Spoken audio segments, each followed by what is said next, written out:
Yeah, you probably did. But Seriously, here is my Christmas Yule offer. If you will come back, I will make you mod, and I will never take it away. And I trust your good graces to use power responsibly. But then you're gonna get a fit from Chris over here. But he's never active anyway, so you'd have to mod both of us then at that point. Anyway. Wait, can one mod abuse another on Discord? Yes. Oh, really? Okay. Never mind. What is this? Pfizer fourth booster shot may be needed for those who haven't died yet. Yeah. See, that's the stuff you'd see right away if you had me tagging on over there. Babylon B. All right, be not afraid, Angel Topper. Okay, definitely the one with all the eyeballs is the worst one. The 5. Okay, so Here, I'm going to PTR this for the joy of the people in the audience. Yes, thank you. I got some clarification from the BitChute commenter. He says, no, I'm not talking about Catholic doctrine or Mary being sinless. I'm saying that if you have a mother who is a virgin and she has a baby without copulation, is that baby different to babies that are born through sexual intercourse? He's very intentional in that phrase. What kind of question is that? Like, yes, the one time ever in history that this happened, it changed the world. Yes, there's your answer. Right. That's a good way to approach it. Is Jesus different than every other baby? Yes. I mean, what else are we gonna say? Like, now we're getting worse. You know, is he? But again, Hebrews 4:15 is the answer that he is the same as us in everywhere except that he did not sin. Yes, literally what the scripture says. All right, I got to figure out a Christmas present for my wife. This is making me crazy.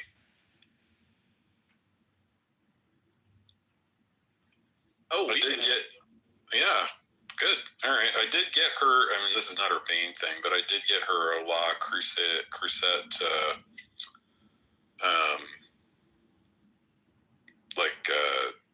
Dutch oven, like enameled Dutch oven. So, because she likes to make chicken coq au vin,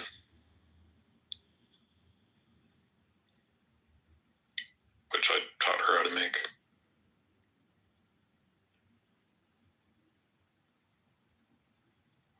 I mean, I'm going to say get her a biblically accurate tree topper on that. That can be, her early. She would kill me in my sleep if I got a biblically accurate tree topper. She'd be like, what in the world are you doing?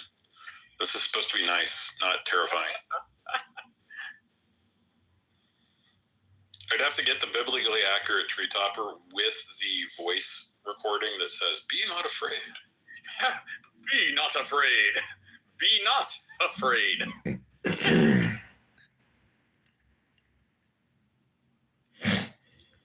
My son would absolutely love the biblically accurate tree topper. I think what I'll do is I will get one of the biblically accurate tree toppers for when he gets married and has it on the tree. And I'll be like, here you go, Jason. Put this on the top of the tree at your house.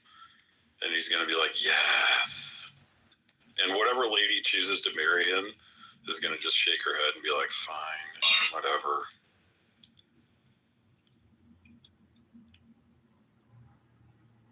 She's already going to be long-suffering enough for the biblically accurate tree topper. For some sort. I mean, this thing is terrifying. Do you think angels were actually made of eyeballs like that? I don't know, man. Like, it's one of those things that the description is a bit vague, so there's a bunch of ways you can go with it, but yeah. Have you ever seen the 3D animations of the angel, the biblically accurate angels? Nope, and I will be avoiding that the rest of my days. Oh yeah, they're really good. They're like, you're like, oh snap, that would be terrifying. But I mean, we do know that angels have taken human form, and it actually says, in the scripture that nasal be nice toe. to strangers because you could be, entertaining angels, ninja angels, because you don't know if they're angels.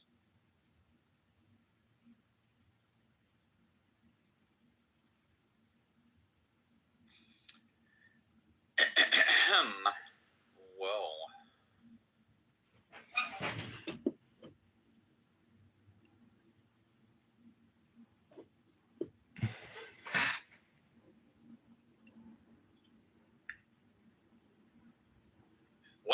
everyone's like leaving, is that other room really does everyone really want to know about Melchizedek?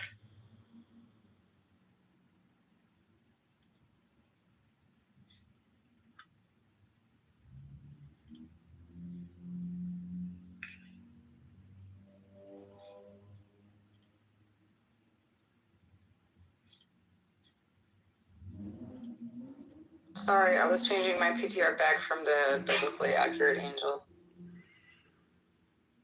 Oh, look, we have Paul and Adrian.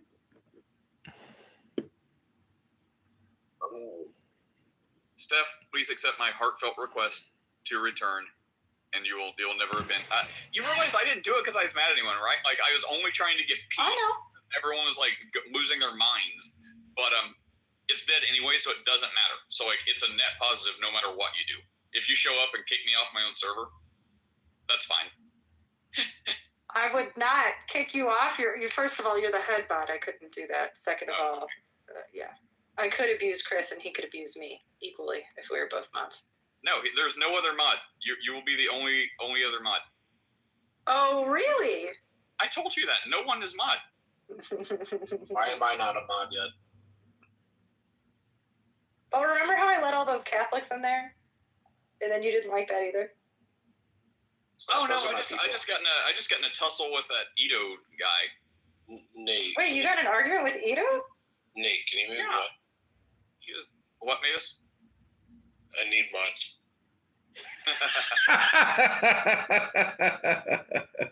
Yeah, we just had an argument about like the Mary thing or something, or Mary veneration.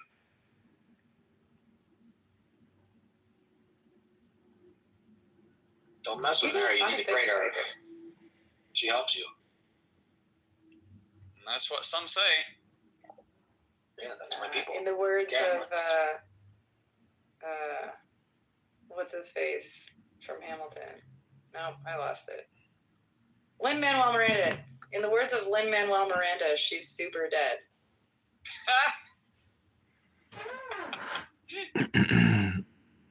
I did like that musical. I will have to. Oh, it's fantastic. Great. So I got a question for the room and for Chris. Yes. So he said, Chris said earlier, it's kind of interesting. I feel like this is actually a really important topic where Chris said that Jesus is not like any other baby ever before, that was the first type of baby ever born like that.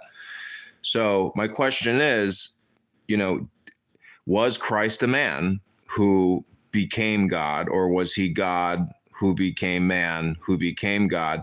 I'm just saying that like that distinction is very important in terms of your fundamentalist, Christian opinion or, knowledge. So, it's my belief that, ye are sons of God, but you shall die as men. That is the glorification or the deification, or really the good news of the gospel, is that you don't have to. Started off as such a good question. Well, You should have stopped early. Well, that's the whole point. I mean, they're aligned. Is that either? Anyways, that's my opinion statement question. So the Christian doctrine is that the second person of the Trinity took on an additional human nature. That's the answer.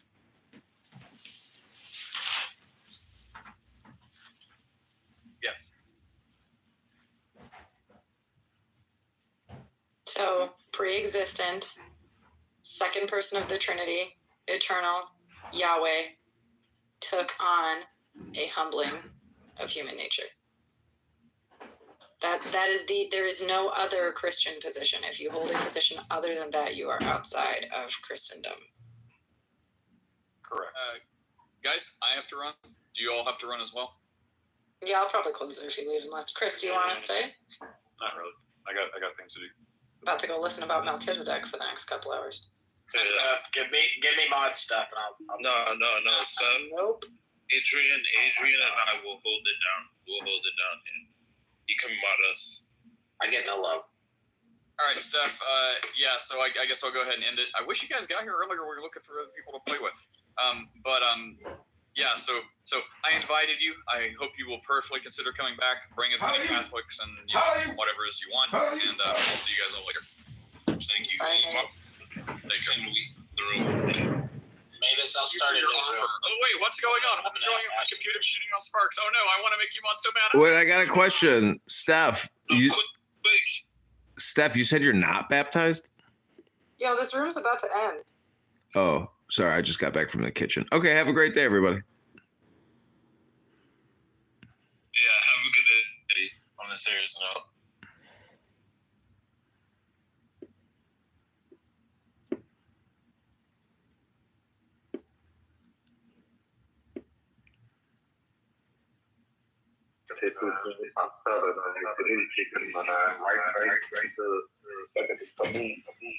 उसके साथ है।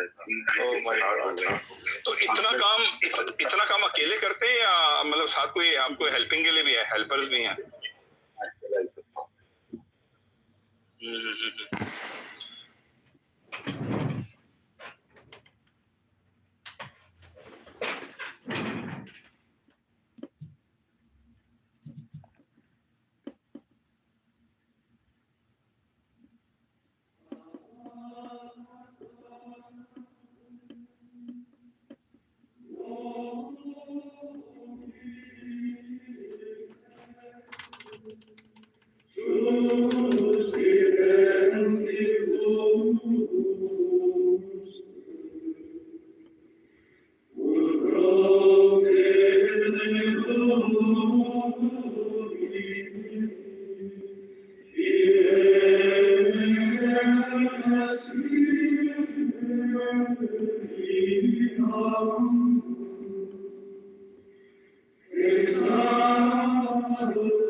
That's my boy.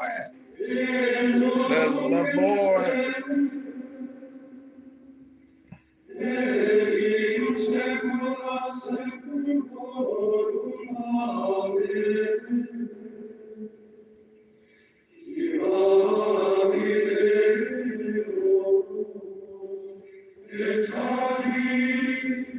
Vino perturbed. Who amongst my email Vince's friend? Who amongst you is no security? Who needs pizza? Who is angry? Who are you? What is that? Who's no angry? What angry that I mean anything? Well, go Fushta.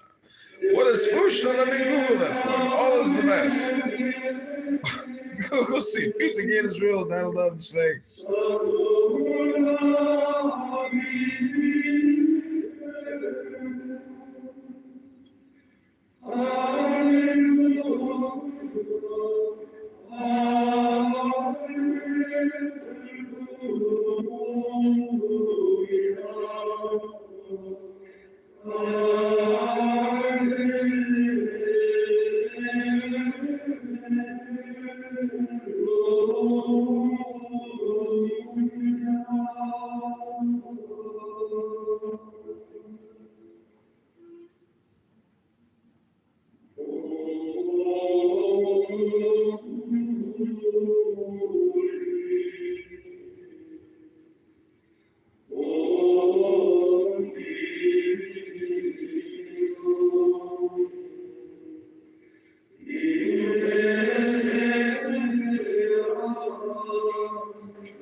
zones.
You crossed the line for the last time in which by taking possession of the nuclear bomb I paid for. You will return to me to keep softly. Once your master reveals himself and fulfills his prophet, prepares to keep you the right, which is why you stood alive. And how you will pay him by plotting and scheming to betray him, but it ends here. Then your master will never get to know comfortably drink you that the worms have had their way. The master will never understand my taking.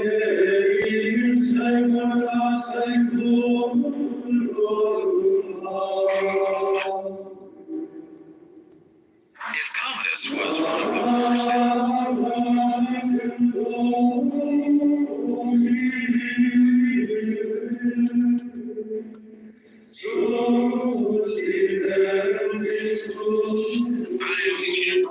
I'm Korean now, you guys. I'm good job.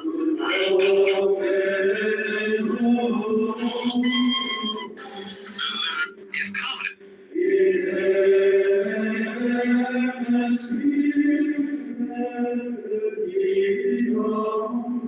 Find himself beholding to us all.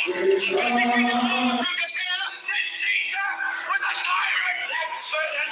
We've blessed the Romans, Roman. You gentle Roman. Peace. Let us hear him. Friends, Romans, countrymen, lend me your ears. I come to bury Caesar, not to praise him. The evil that men do lives after them. The good is often interred with their bones. So let it be with Caesar.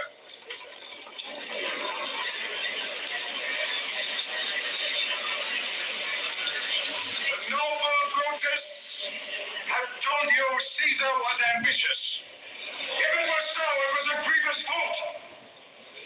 And grievously hath Caesar answered it.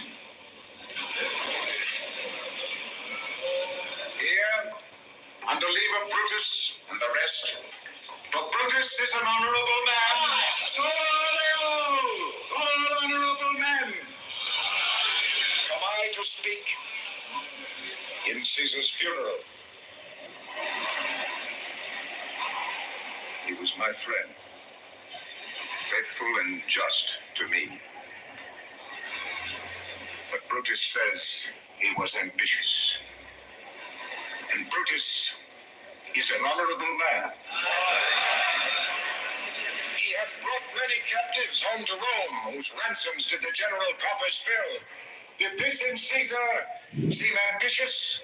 When that the poor have cried, Caesar hath wept. Ambition should be made of sterner stuff. Yet Brutus says he was ambitious, and Brutus is an honorable man. You all did see that on the Lupercal I thrice presented him a kingly crown which he did thrice refuse.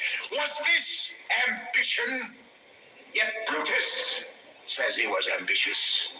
And sure, he is an honorable man. I speak not to disprove what Brutus spoke, but here I am to speak what I do know. You all that love him once, not without cause. What cause withholds you then to mourn for him? Judgment, thou art fled to brutish beasts, and men have lost their reason.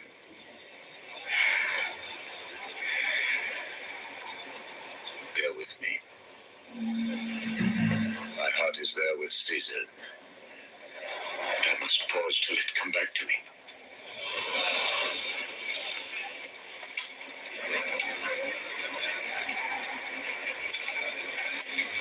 Methinks there is much reason in his sayings, if thou consider rightly of the matter.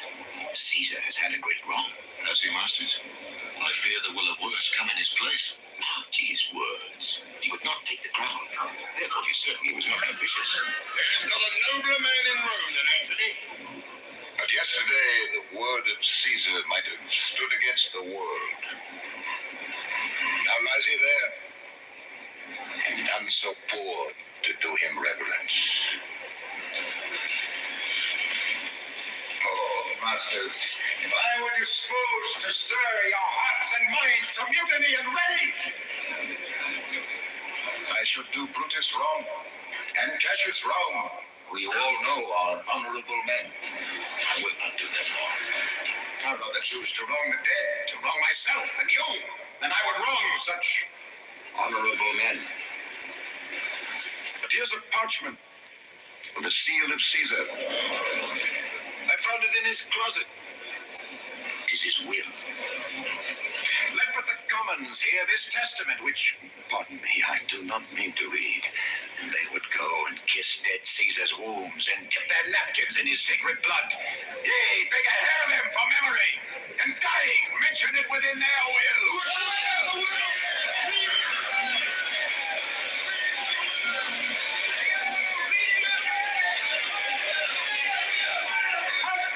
Gentle friends, I must not read it. It is not meet, you know how Caesar loved you. You are not wood, you are not stones, but men. And being men, hearing the will of Caesar, it will inflame you, it will make you mad. 'Tis good you know not that you are his heirs. But if you should, oh, what would come of it? Will you stay a while? I have overshot myself to tell you of it. I fear I wrong the honorable men whose daggers have stabbed Caesar. I do fear it. They would traitors.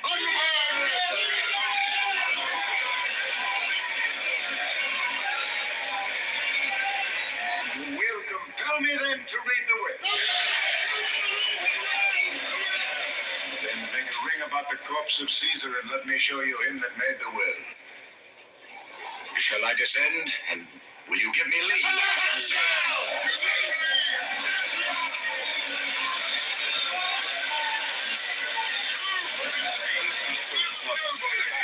Stand follow.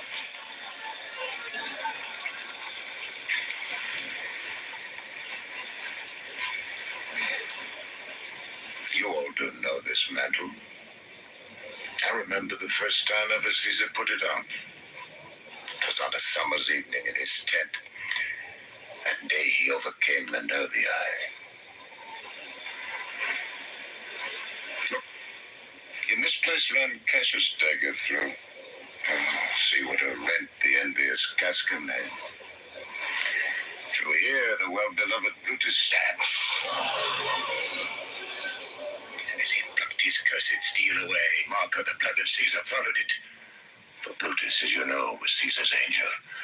Judge, O ye gods, how dearly Caesar loved him. For this was the most unkindest cut of all.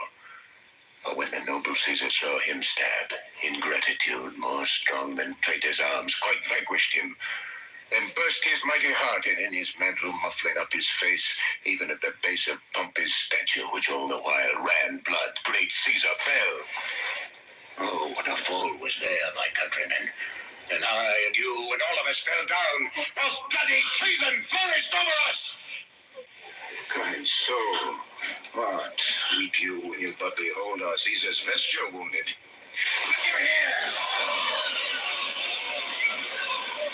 Here is him himself. Ah, did you see with traitors? A piteous spectacle. Oh, noble Caesar!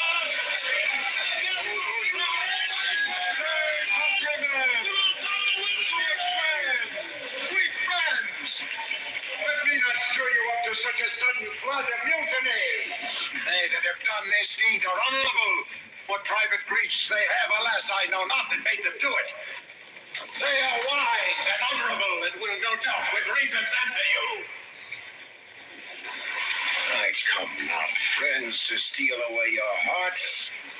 I am no orator, as Brutus is, but as you know me all, a plain, blunt man that loved my friend, and that they know full well that gave me public leave to speak of him.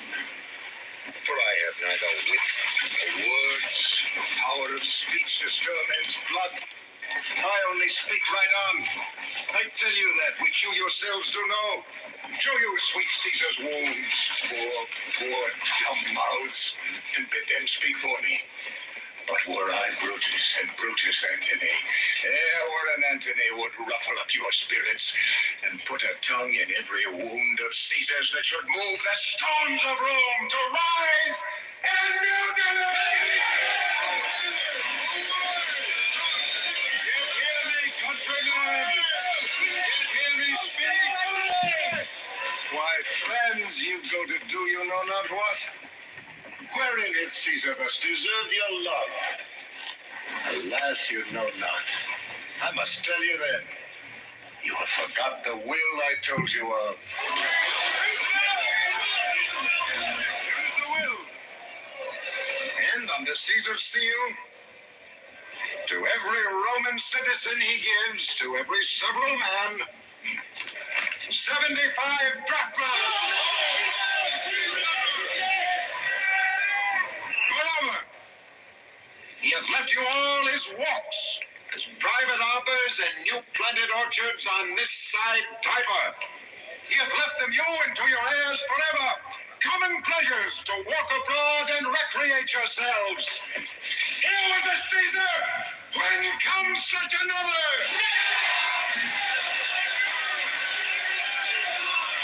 Come away! Everybody in the holy place! Under the cries of the traitors haunted!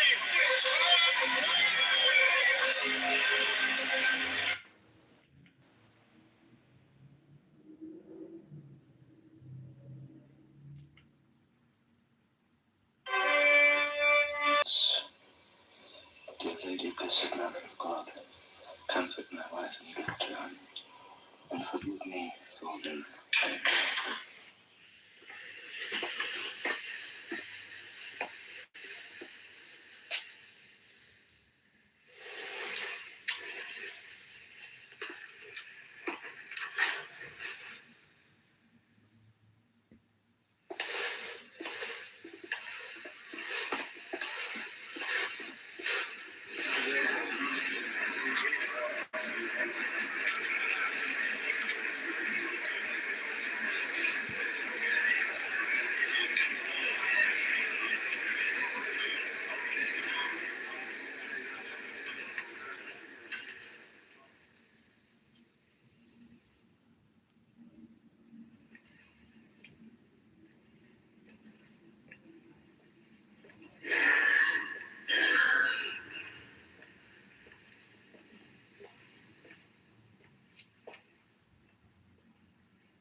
Sir Thomas More, you have heinously offended the King's Majesty. We hope that you will even now forthink and repent of obstinate opinion. You may still taste his gracious power. My lords, I thank you. As for the matters you may charge me with, I fear from my present weakness that neither my wit nor my memory will serve to make sufficient answer. I should be glad to sit down. A chair for the prisoner.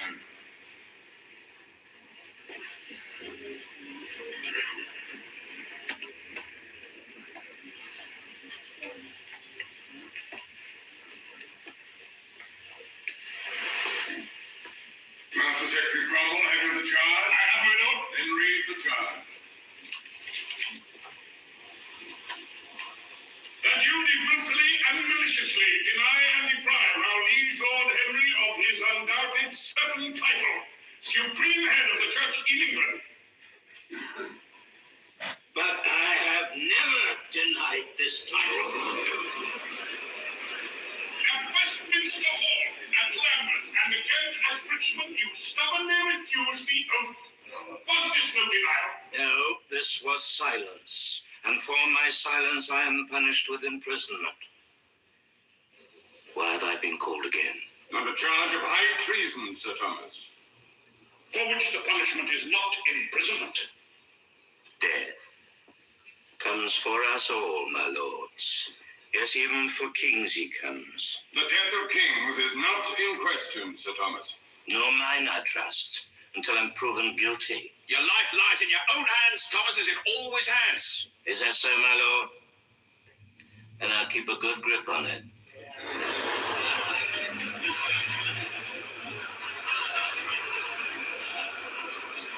Sir Thomas, you stand on your silence. I do. But, gentlemen of the jury, there are many kinds of silence. Consider first the silence of a man when he is dead. And suppose we go into the room where he is laid out and we listen. What do we hear? Silence. What does it betoken, this silence? Nothing. This is silence, pure and simple. But let us take another case. Suppose I were to take a dagger from my sleeve and make to kill the prisoner with it, and my lordships there, instead of crying out for me to stop, maintained their silence. That would betoken. It would betoken a willingness that I should do it. And under the law, they would be guilty with me. So silence can, according to the circumstances, speak. Let us consider now the circumstances of the prisoner's silence. The oath was put to loyal subjects up and down the country, and they all declared his grace's title to be just and good. But when it came to the prisoner, he refused. He calls this silence. Yet is there a man in this court? Is there a man in this country who does not know Sir Thomas More's opinion of this title? Yet how can this be? Because this silence betoken, nay, this silence was not silence at all, but most eloquent denial. Not so. Not so, Master Secretary. The maxim is qui tacet consentire. The maxim of the law is silence gives consent. If therefore you wish to construe what my silence betokened, you must construe that I consented, not that I denied. Is that in fact what the world construes from it? Do you pretend that is what you wish the world to construe from it? The world must construe according to its wits. This court must construe according to the law.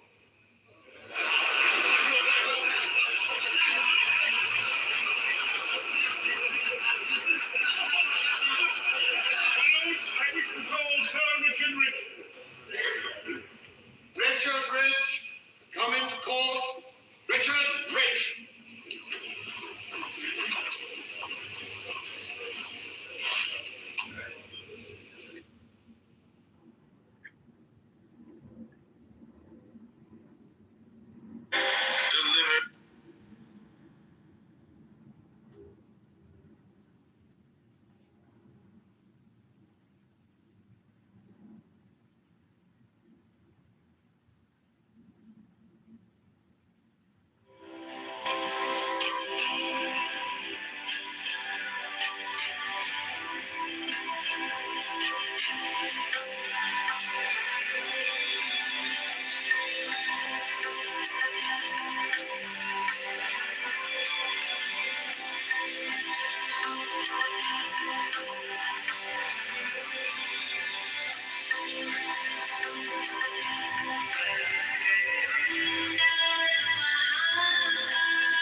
Smith says, friends are friends forever.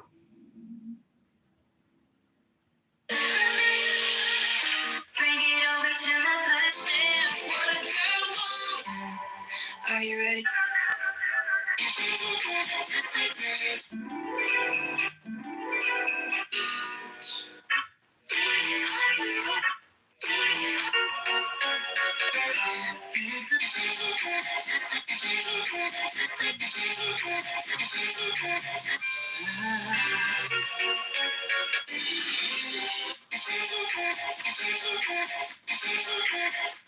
In America? Hi, it's in between examiners.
sense of the world.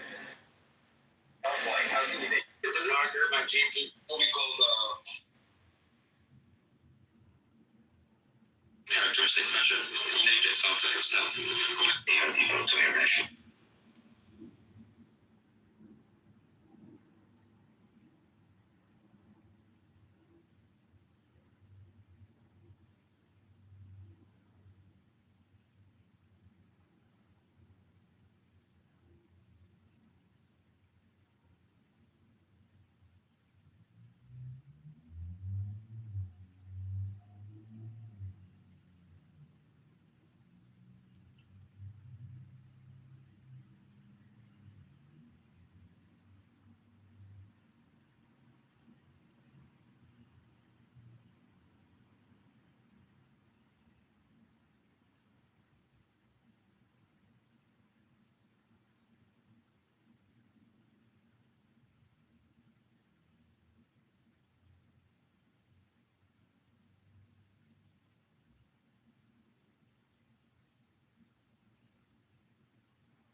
I think, this was part of the agreement with the ceasefire.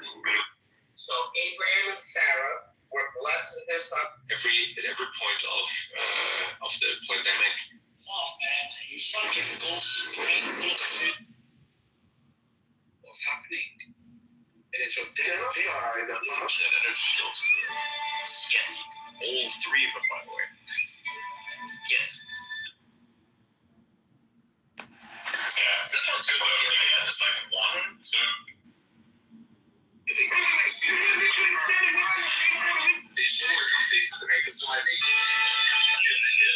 Go ahead, the American first policy is to differentiate college path. So likewise, when we're dancing, so likewise, I say columns. Womanizer. I say columns. Womanizer, womanizer, womanizer, womanizer. And then all of his wives got it. You ain't like obituary or dead people. That's like that.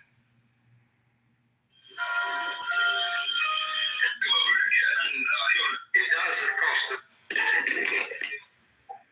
That's my ink. Many women who would love to have their cat. Members, unlike.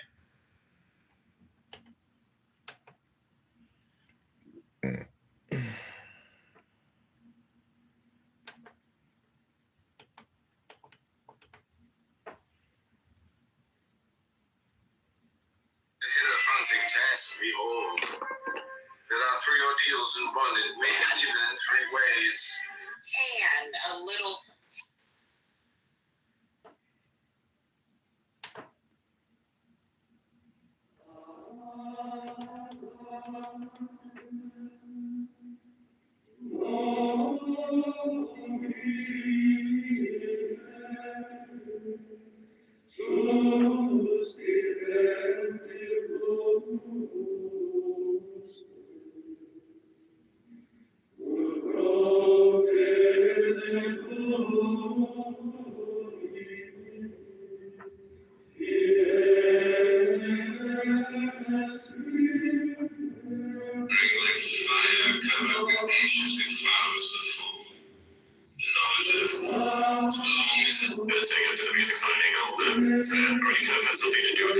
It's basically just to see, International International was the one that made it revolution.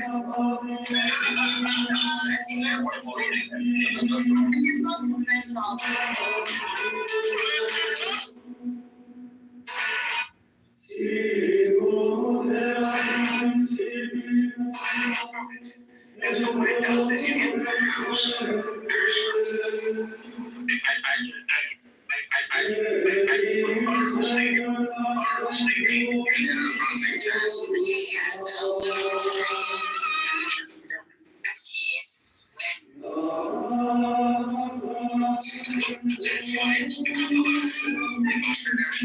International was the one that made it.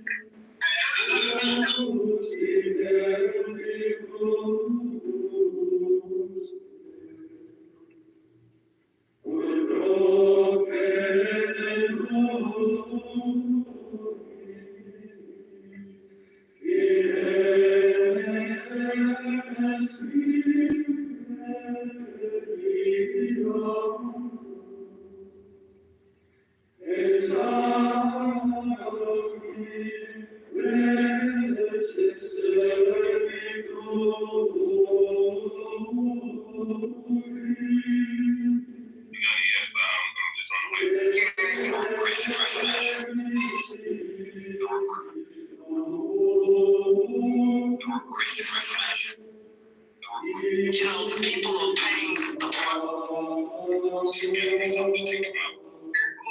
reservation. Yes.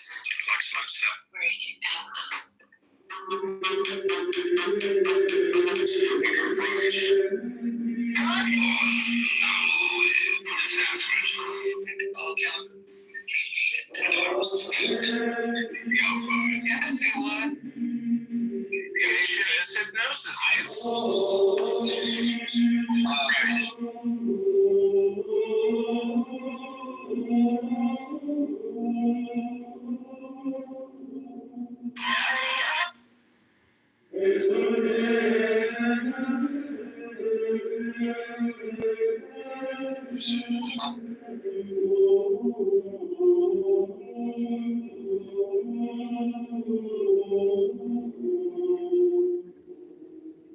So is Kamala doing okay?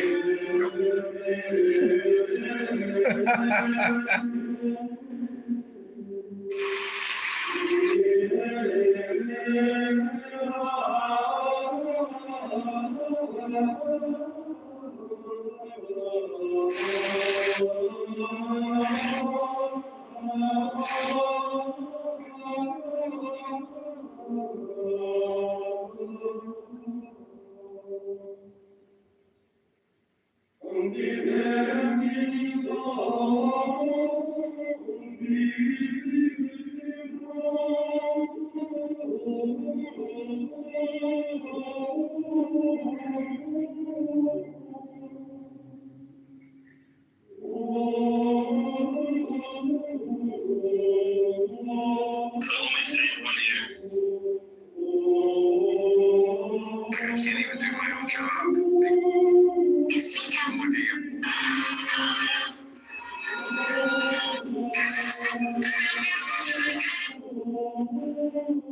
Who comes up with this?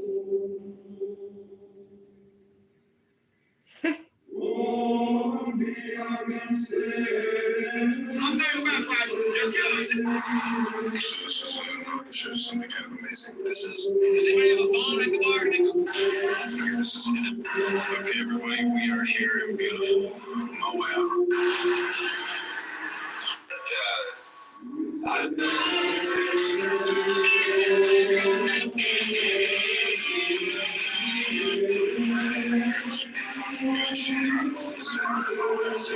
Okay, we're in the Polish room.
From that.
See what's ready.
गणानां त्वा गणपतिगुं हवामहे कविं कवीनामुपमश्रवस्तमम् ज्येष्ठराजं ब्रह्मणां ब्रह्मणस्पत आनशृण्वन्नोतिभिसीदसादनम् ॐ नमो भगवते रुद्राय ॐ नमस्ते रुद्रमन्यवहुतो दैशवे नमः नमस्ते अस्तु धन्व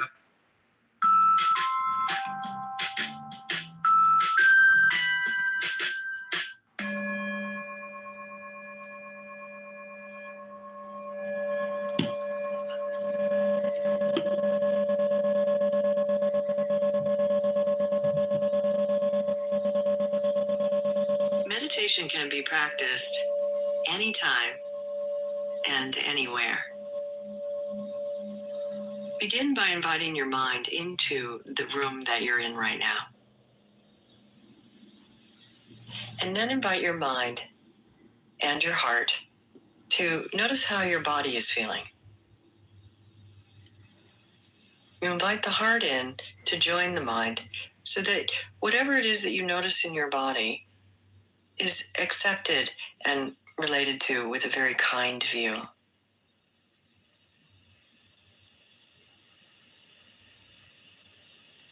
Notice where you feel your breath. It might be in your belly. It might be somewhere in your chest. Or maybe you're just noticing it as it enters and leaves the nostrils. Where is it for you right now?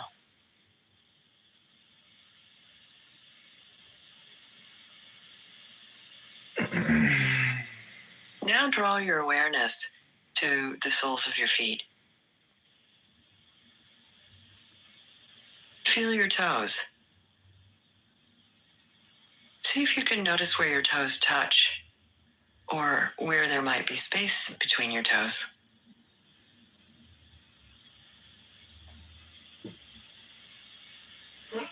Notice your feet fitting into your socks or your shoes if you have them on.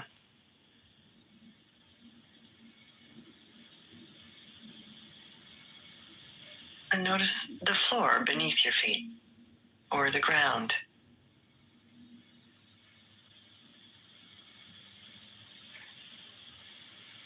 And then draw your attention into your calves and allow your calf muscles to soften. Move your awareness up a little bit higher into your knees. See if you can notice the space between the kneecap and the joint of your knee. And feel the skin wrap around your knee. Now draw your mind's eye into your thighs. Notice the weight of your thighs. Notice the length of your thigh bones. See if you can feel where your thigh bone fits or nestles into your hip socket. Feel your sitting bones resting into your chair or whatever it is that you're sitting on right now. And give your weight to the sit bones.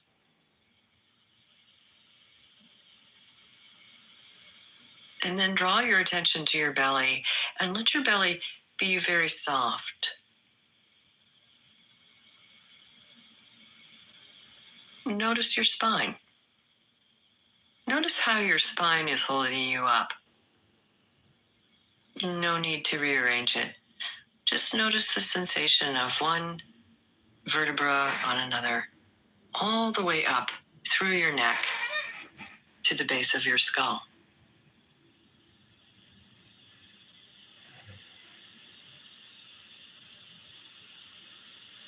Draw your attention now to your torso. And see if you can relax all your organs and glands inside. And soften the muscles all around the torso. Feel the weight of your arms. And the crook of your elbow. Notice how your hands are right now. Relax the hands Allow the fingers just to hang.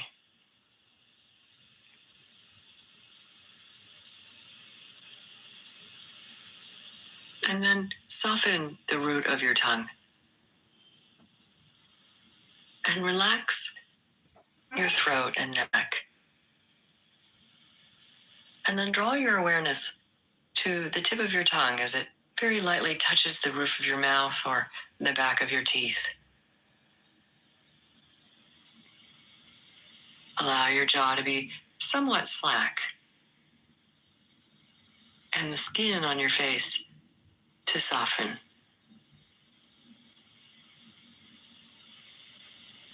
Relax the corners of your eyes and allow your eyes to fall towards the back of your skull, whether they be open or fully closed.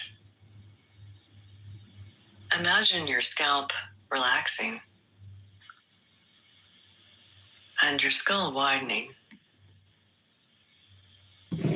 And then imagine that your mind is as vast, infinite, and clear as the sky.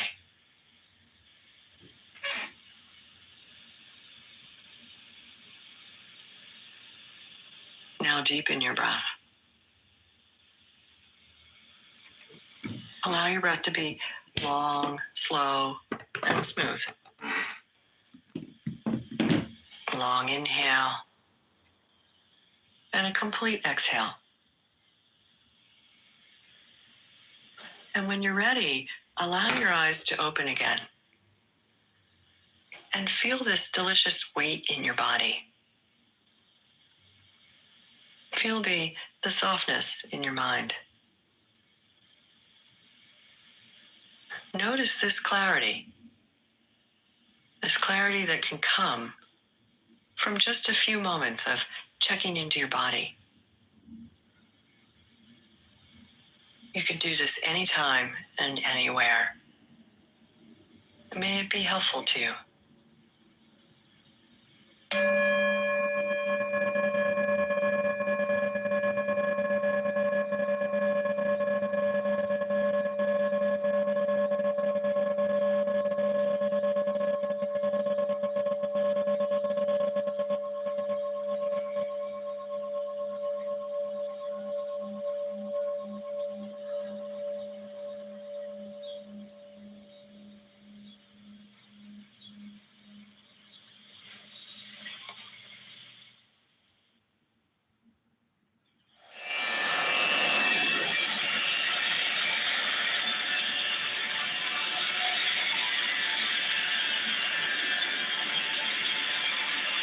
Yoga Nidra, the sacred fire within.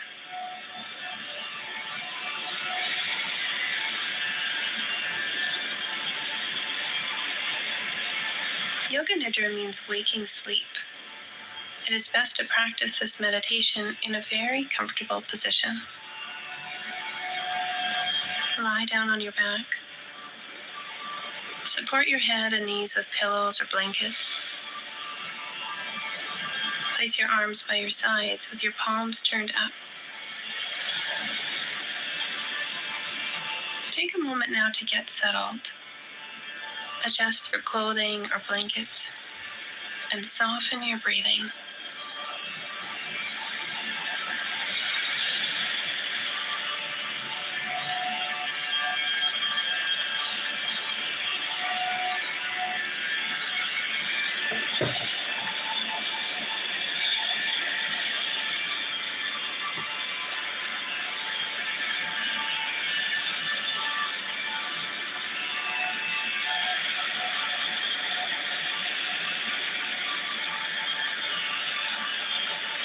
Intend to create a sacred space for yourself right now. Deeply honor yourself and intend that this time be set aside to embrace and honor your whole self.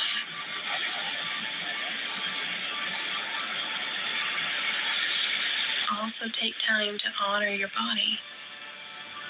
Honor all its wisdom and stored knowledge.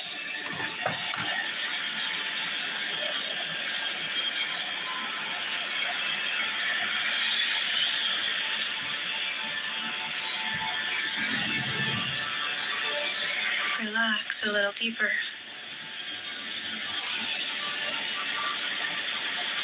And allow your breath to soften into an easy and natural rhythm.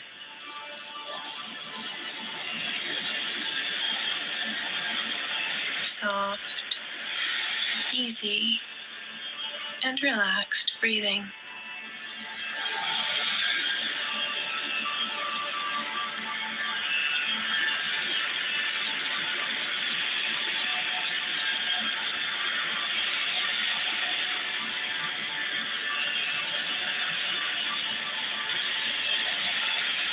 Allow this moment to be totally new. Each time we take this Yoga Nidra journey together, your experience will be completely unique. Let go of all expectations and allow your experience to be new and fresh.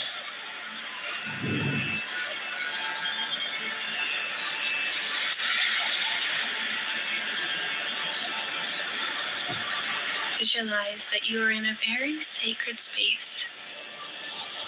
Imagine a place that feels natural and free, peaceful and comforting.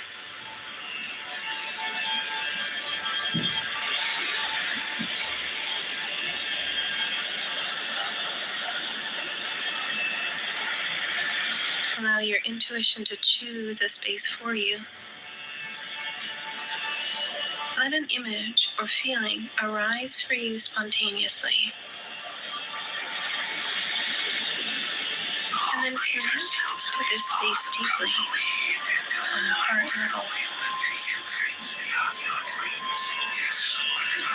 Within this sacred space, imagine a temple. Envision this temple as a structure of pure light and love, as if vibrating peace and serenity.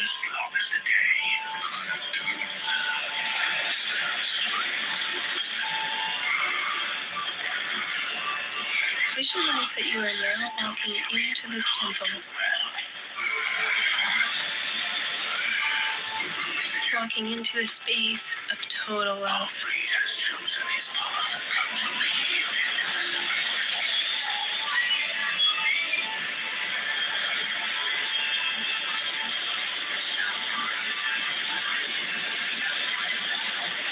Immerse your whole being in the love and light of this place, and allow its love to penetrate every layer and level of you.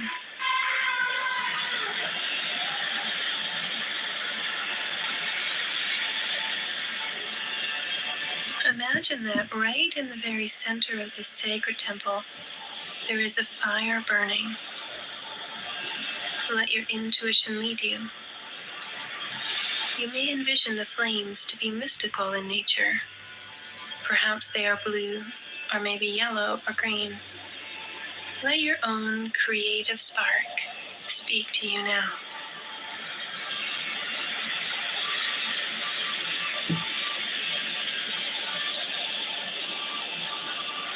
Imagine the light within this fire is now growing brighter.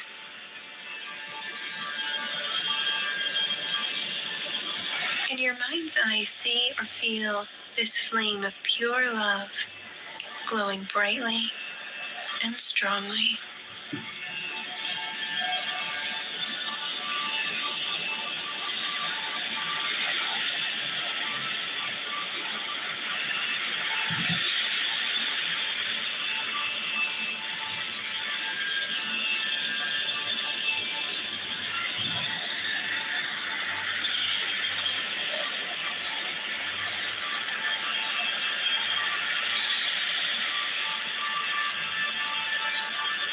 Become aware of the feeling or the essence of this sacred space.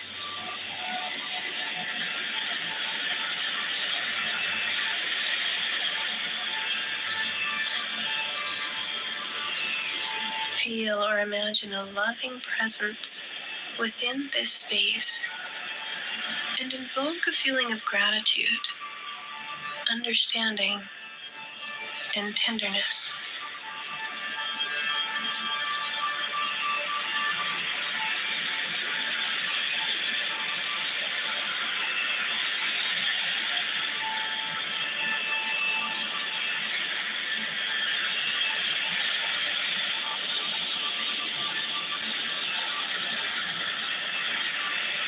Take a moment to check inside yourself for any feeling of unrest. Anything within you that may be unsettled, uneasy, or unsure. Let this moment be a perfect opportunity to make an offering into the fire. Anything you feel is no longer serving you. Anything that may be holding you back in any way.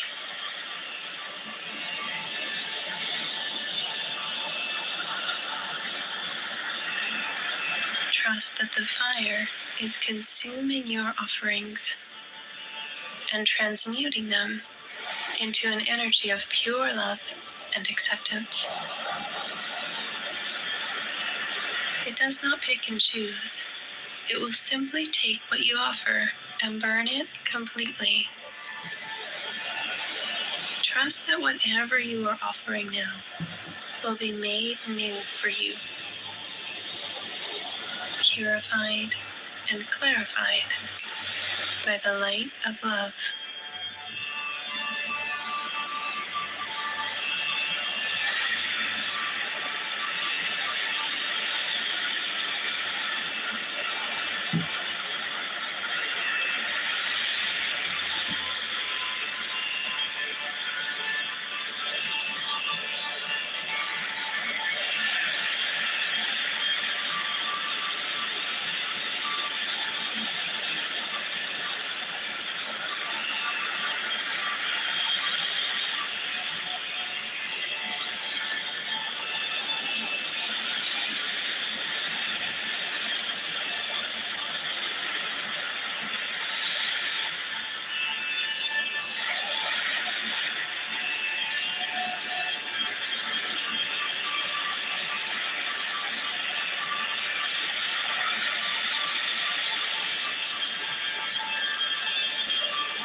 Continue to dive deep within yourself.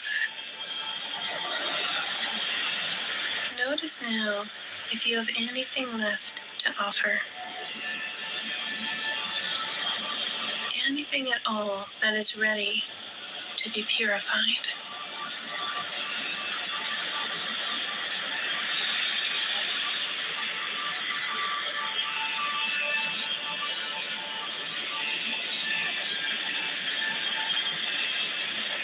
And now really be with your sacred fire. Resolve to make the most of this time. Reach deep inside yourself. This moment right now is a perfect moment to resolve, heal, and bring to perfect peace anything and everything.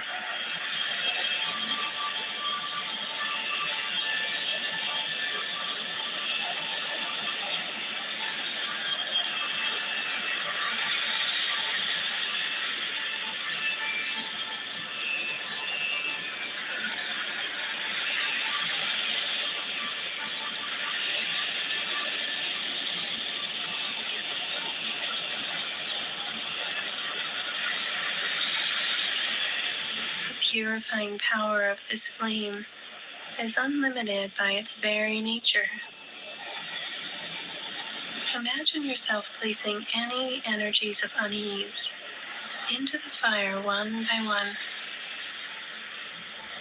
Feel it deeply as each one is taken, consumed, dissolved, resolved, and brought to permanent peace and harmony.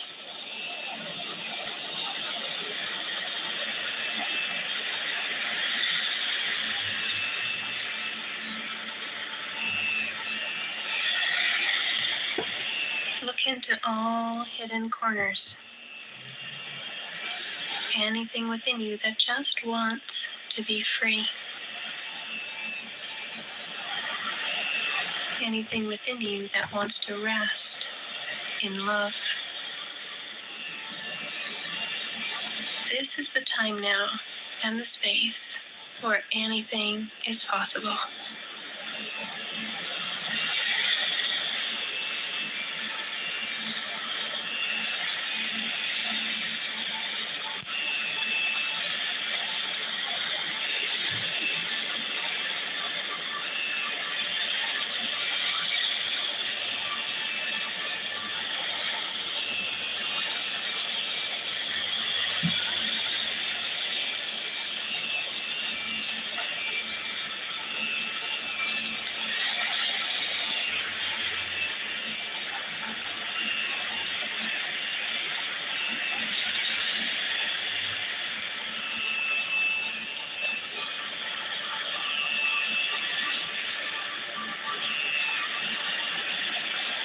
And now imagine that this flame is residing in your heart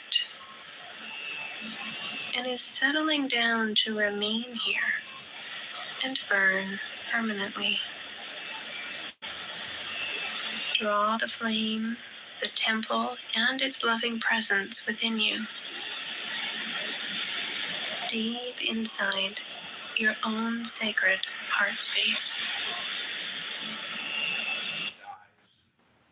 Gives itself to thee is the fruit. Be thou the bride, thou shalt be the mother hereafter. To all impressions thus, let them not overcome thee, yet let them breed within thee. The least of the impressions come to its perfection is Pan. Receive 1,000 lovers, thou 4. shalt bear Beaches, one soft and hollow, how thou dost overcome the hard and full. It dies, it gives itself, to thee is the fruit. Be thou the bride, thou shalt be the mother hereafter. To all impressions thus, let them not overcome thee, yet let them breed within thee. The least of the impressions, come to its perfection, is Pan. Receiveth the tarot and the universe. The night of cool. For dogmatism. Add one object into two parts, or add another unit to it. This principle lies at the basis of all scientific thought and work. The first thought of the man of science is classification, measurement. He says, this oak leaf is like that oak leaf, this oak leaf is unlike this beech leaf. Until one has grasped this fact, one has not begun to understand scientific method.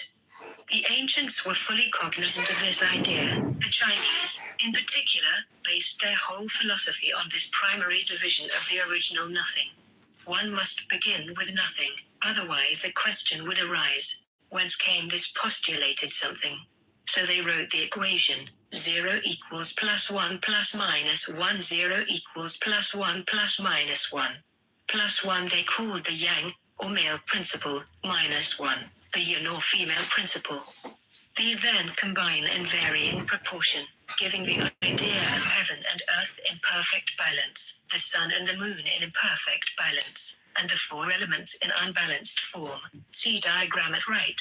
The Chinese cosmos. This Chinese arrangement is thus tenfold, and has been shown to be admirably equivalent to the system which has been here examined. 6. The ancient scheme of the elements, planets and zodiacal signs, was summarized by the Kabbalists in their Tree of Life. This identity between the two systems was masked, until quite recently. The present author discovered this fact during his study still incomplete of the Yi King. by the fact that the Chinese continued with their doubling up system, and so turned their 8 trigrams into 64 hexagrams, while the scholars of Western Asia joined together their 10 numbers on the Tree of Life by 22 paths. The Chinese have thus 64 principal symbols as against the 32 of the tree, but the Kabbalists have a concatenation of symbols which is capable of very subtle interpretation and handling. It is also better fitted to describe the internal relations of its elements. Moreover, each can be multiplied or subdivided at will, as convenience may require. The Tree of Life, 1. This figure must be studied very carefully, for it is the basis of the whole system on which the tarot is based. It is quite impossible to give a complete explanation of this figure, because, for one thing, it is quite universal. Therefore it cannot mean the same to any one person as to any other. A's universe is not B's universe. If A and B are sitting opposite each other at table, A sees the right side of the lobster, and B the left. If they stand side by side and look at a star, the angle is different. Although this difference is infinitesimal, it exists. But the tarot is the same for all in the same way in which any scientific fractal formula is the same for all. It is most important to remember that the facts of science, though universally true in the abstract, are still not precisely true for any one observer, because even if the observation of any common object is made by 2 people of identical sensory reactions from the same spot, it cannot be done directly at the same time, and even the smallest fraction of a second is sufficient to move both object and observer in space. This fact is to be emphasized, because one must not take the Tree of Life as a dead fixed formula. It is in a sense an eternal pattern of the universe, just because it is infinitely elastic, and it is to be used as an instrument in one's researches into nature and her forces. It is not to be made an excuse for dogmatism. The tarot should be learnt as early in life as possible, a fulcrum for memory and a schema for mind. It should be studied constantly, a daily exercise, for it is universally elastic and grows in proportion to the use intelligently made of it. Thus it becomes a most ingenious and excellent method of appreciating the whole of existence. 2. It seems probable that the Kabbalists who invented the Tree of Life were inspired by Pythagoras, or that both he and they derived their knowledge from a common source in higher antiquity. In any case, both schools agree upon one fundamental postulate, which is as follows: ultimate reality is best described by numbers and their interplay. It is interesting to note that modern mathematical physics has been finally driven to some similar assumption. Further, the attempt to describe reality by a single definite term has been abandoned.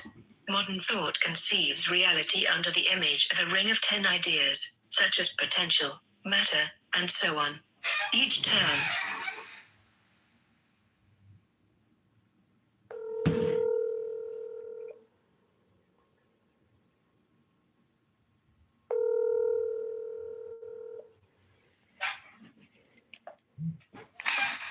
Hey, John.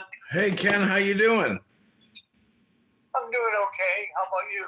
Oh, you know, I'm a landlord, a lord of the land. I can't complain. Have you stumped the IRS yet? No, it's been a couple of weeks, but I told my manager not to communicate with me anymore because I don't feel comfortable because she sexually harassed me and called me a whore. Really? So I said that I mailed. Get the lawyer yet? No, I didn't get a lawyer, no. What are you waiting for? Ken, I got all the time in the world. What am I in a rush for? To get back on the track, to get back on the railroad tracks, to go, keep go, work. You know, break so my. That he'll make sure you're doing the right thing. Ken, I'm doing the right thing. I'm praying every day, meditating in silence, in a blissful ecstasy. They can't bring me down. I got the VA disability. It's almost $4,000 a month. I'm uncollectible. I'm retired. And I got my tenants out. They're not paying you anything, are they? No, the IRS isn't paying me anything. No. Well, I'm in a grievance mode. You know, I'm plus I'm sick, so I can't devote myself to doing all the legal necessities that may be required. The fact is, they haven't been able to fire me yet. I don't think they'll be able to fire me until I come in. It's successive. It's a career appointment. They can't fire me until I come in and give them the explanation that they want. Like that's what they're waiting on. Everybody's waiting on I me. hope you're right. I hope you're right. Ken, there's no downside. Nothing can happen to me. I'm on fixed income, almost 4,000 a month from the federal government. If so, I got 1,000 books here. I got to go through them all, read them all, put them all on the internet, declare this is my reading list, maybe file the Chapter 13. But the point is, I can live here on cash. I can rent my rooms for cash. They can't stop that. They could try, but it'll be more difficult. So I'm basically, living on cash, which is not a bad thing. And I don't pay property taxes. I'm the luckiest guy in Northwest Chicago. I'm not gonna go, pull my hair out that I don't even have anymore, Ken. Okay, so what else is going on? Nothing. I'm gonna go to the gym. How's the lover in the Philippines doing? I haven't heard from him or seen anything from him in a while. He might not be alive anymore. He might be in somebody's stomach right now. Some Filipino island probably cooked him and ate him, thinking they could consume the last of what he's got. Who knows? Or his girlfriend. He's a sicko. He's having or had a baby. No way. He's gonna be a dad? Well, Did he talk to you? Because I look at his internet stuff, but I haven't seen anything from him. I haven't talked to him in quite a while. That guy having a kid is as likely as him going to the gym and lifting some weights. I tried to get him to go to the gym 20 times. Nah. He's a man child. I hope he's well, but he's a baby. He's just a computer guy who knows how to code, and he gets all the Salesforce work.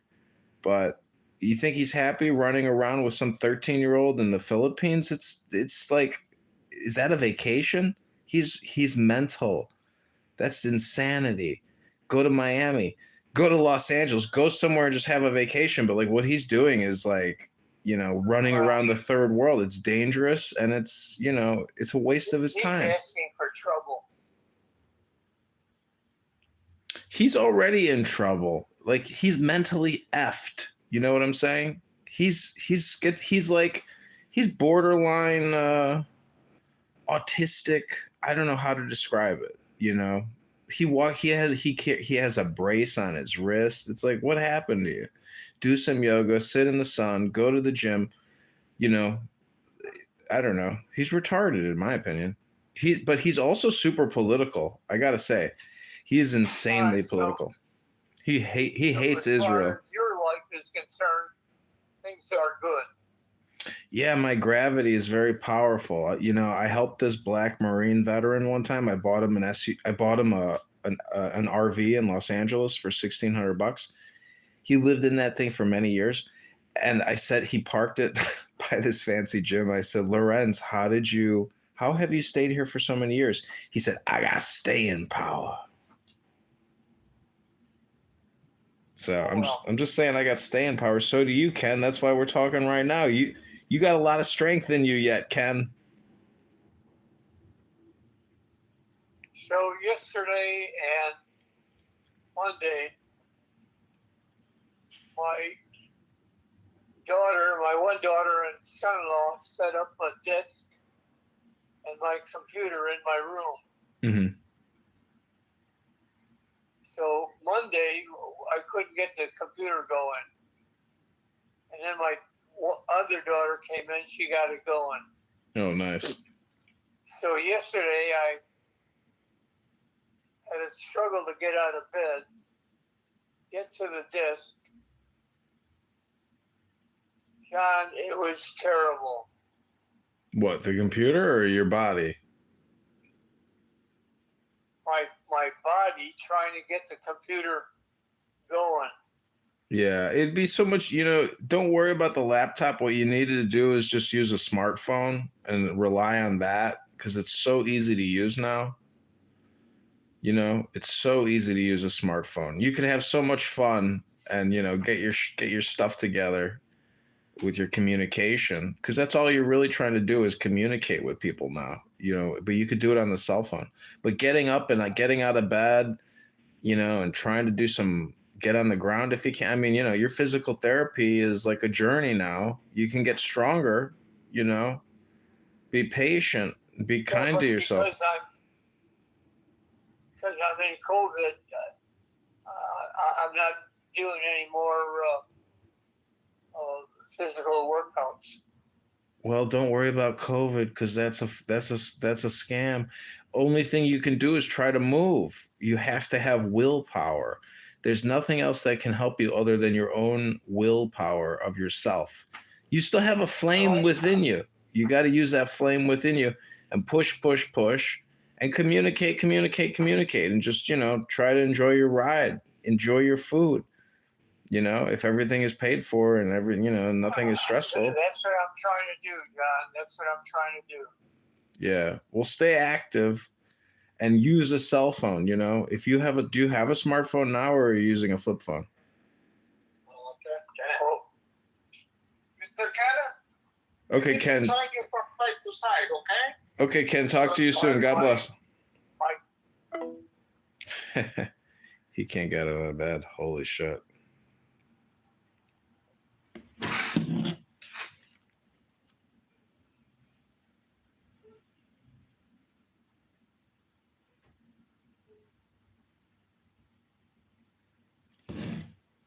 Has no meaning in itself. It can only be understood in terms of the others. This is exactly the conclusion which appears earlier in this essay, with regard to the way in which the planets, elements and signs were all dependent on each other, and composed of each other. But the further attempt to reach reality led the Kabbalists to sum up the qualities of these rather vague and literary ideas by referring them all to the numbers of the decimal scale. Numbers, then, are the nearest approach to reality which is shown in this system. The number 4, for instance, is not so specially the result of adding 1 to 3, or squaring 2, or halving 8. It is a thing in itself, with all sorts of moral, sensible, and intellectual qualities. It symbolizes such ideas as law, restraint, power, protection and stability. In the Kabbalistic system, the original idea is 0. It is intentional to repeat here, in other language, the ideas explained already in this essay, which appears under 3 forms, rather as, in Chinese philosophy, the Tao becomes manifested little by little through the Te, or as, in the best of the Hindu systems, the god of destruction and annihilation, Shiva, becomes manifested through the infinite energy, Sakti. The system begins therefore with Am nothing, Am Soph without limit, and Am Soph for the limitless light. One may now proceed to imagine any point in this light, to select it for observation. The fact of doing so makes it positive. This gives the number I, which is called Kether, the crown. The other numbers arise by reason of the necessity of thought as explained in the following table. The Naples arrangement so called because first worked out in that city, 61 equals 0. 61 plus 146 equals 0 as undefined, space. 61 plus 146 plus 207 equals 0 as basis of possible vibration. 1. The point, positive yet indefinable. 2. The point, distinguishable from my other. 3. The point, defined by relation to 2 others. The abyss between ideal and actual. 4. The point, defined by 3 coordinates, matter. 5. Motion, time he, the womb, for only through motion and in time can events occur. 6. The point, now self-conscious, because able to define itself in terms of above. 7. The point's idea of bliss, Ananda. 8. The point's idea of thought, Chit. 9. The point's idea of being, Sat. 10. The point's idea of itself fulfilled in its complement, as determined by 7, 8 and 9.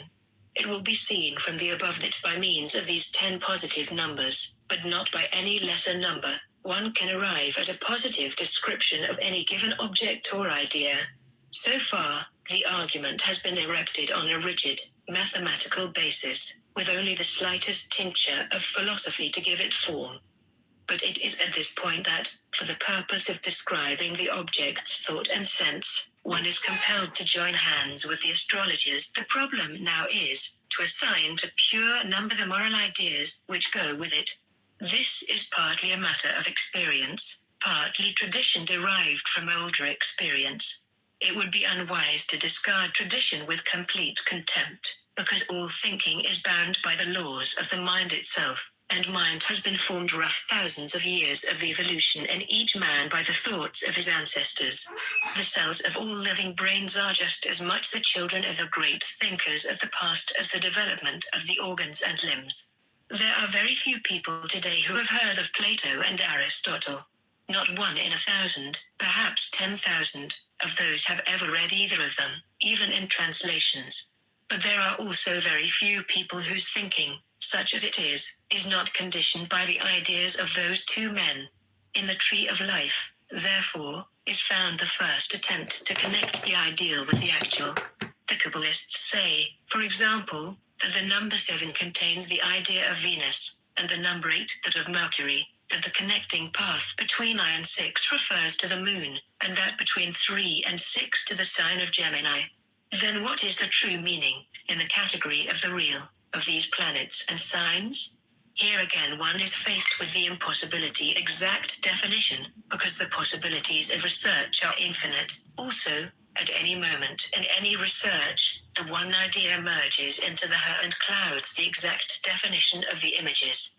But this, of course, is the objective. These are all blind steps on the way to the real light, when the universe is perceived as one, yet with all its lights, each necessary and each distinct. The beginning of this work is, however, easy enough. One requires no more than elementary classical knowledge. Roughly taking, for a start, the natures of the planets are described by those of the gods after whom the actual bodies in heaven were named, according to the old astrological ideas of their influence on the affairs of men. The same is true, to a less extent, of the signs of the zodiac. There is not so much information available about their natures, but it is helpful to note which planet rules which sign, and in which sign which planets are exalted. The individual fixed stars do not enter into the system of the tarot. The tarot and the Tree of Life. The tarot, while based on these theoretical attributions, was designed as a practical instrument for Kabbalistic calculations and for divination. In it is little place for abstract ideas. The subject of the book The Tarot is called the Book of Thought. Uti is the influence of the 10 numbers and the 22 letters on man, and his best methods of manipulating their forces. There is therefore no mention of the 3 veils of the negative, which was discussed in the description of the Tree of Life. The description begins with the small cards, numbered 1 to 10. These are divided into 4 suits according to the 4 elements. Thus the Ace of Wands is called the root of the forces of fire. It pertains to Kether, and purports to represent the first positive manifestation of the idea of fire. The 2 pertains to Chokmah. But here is already no more the simplicity of the idea of fire. An idea in action or in manifestation is no more the pure idea. This card is attributed to the first decan of the fiery sign Aries, which is ruled by Mars. This, then, gives the idea of a violent and aggressive force. The card is therefore called the Lord of Dominion. This progressive degradation of the idea of fire goes on increasing through the suit. Each successive card becomes less ideal and more actual, increasingly so until, with the number 6 which corresponds to the sun, the center of the whole system, the fiery idea resurges, balanced, hence pure, although complex. Beyond this, the force is beginning to expend itself, or to spiritualize itself, in the cards of the decan of Sagittarius. But the best fixation of the fiery force is found in the 9, which number is the foundation of the structure of the Tree of Life. Thus the card is called the Lord of Strength. The fire has been purified, etherealized and balanced. But in the 10, showing complete materialization and nimiety, the effect of fire is pushed to its extreme limit. Its death is impending, but it reacts against this as best it can by appearing as the lord of oppression, formidable on the surface, but with the seeds of decay already sprouting. The above summary can easily be applied by the student to the other suits. The court cards are 16 in number, 4 to each suit. There is thus a subdivision of each element into its own system. The knights represent the element of fire, so that the Knight of Wands represents the fiery part of fire, the Knight of Cups, the fiery part of water. Similarly, the princesses or empresses represent earth, so that the Empress of Discs, coins, or pentacles represents the earthy part of earth. These cards have many manifestations in natural phenomena. Thus, the Knight of Wands has the attribution of Aries, and represents swift violence of onset, the lightning flash. But the airy part of fire is sympathetic with Leo, the steady force of energy, the Sunday. Lastly, in the watery part of fire, the harmony is with Sagittarius, which shows the fading, spiritualized reflection or translucence of the image of fire, and this suggests the rainbow. See table of the triplicities of the zodiac. The Atu of Ta'uti, or the 22 houses of wisdom, or the 22 trumps of the tarot. Atu, house or key, in ancient Egyptian. Ta'uti, Egyptian god of wisdom, magic, science, also illusion. In Coptic, oath. In Greek, Hermes. In Latin, Mercury. The Hindu and Scandinavian gods corresponding are debased forms. 22 is the number of the letters of the Hebrew alphabet. It is the number of the paths of the Sefer Yetzirah. These paths are the paths which join the 10 numbers on the figure called the Tree of Life. Why are there 22 of them? Because that is the number of the letters of the Hebrew alphabet, and one letter goes to each path. Why should this be so? Why should these paths be arranged on the tree in the way that the diagram shows? Why should there not be paths connecting the numbers 2 and 5 and the numbers 3 and 4? One cannot answer any of these questions. Who knows how God leave an ox to be, no camel, quoth the Jews, like G. Browning? One knows only that this was the conventional arrangement adopted by whoever it was that devised the tarot. What is worse, it seems very confusing, very annoying. It shakes one's faith in these great sages. But at least there is no doubt that this is so. The letters of the Hebrew alphabet are 22. There are 3 mother letters for the elements, 7 double letters for the planets, and 12 single letters for the signs of the zodiac. But there are 4 elements, not 3. Or, including the element of spirit, an important matter to initiates, there are 5. There are therefore 2 letters of the alphabet which have to do double duty. The element of fire is very close kin to the idea of spirit, so the letter Shin, belonging to fire, may be taken to mean spirit as well.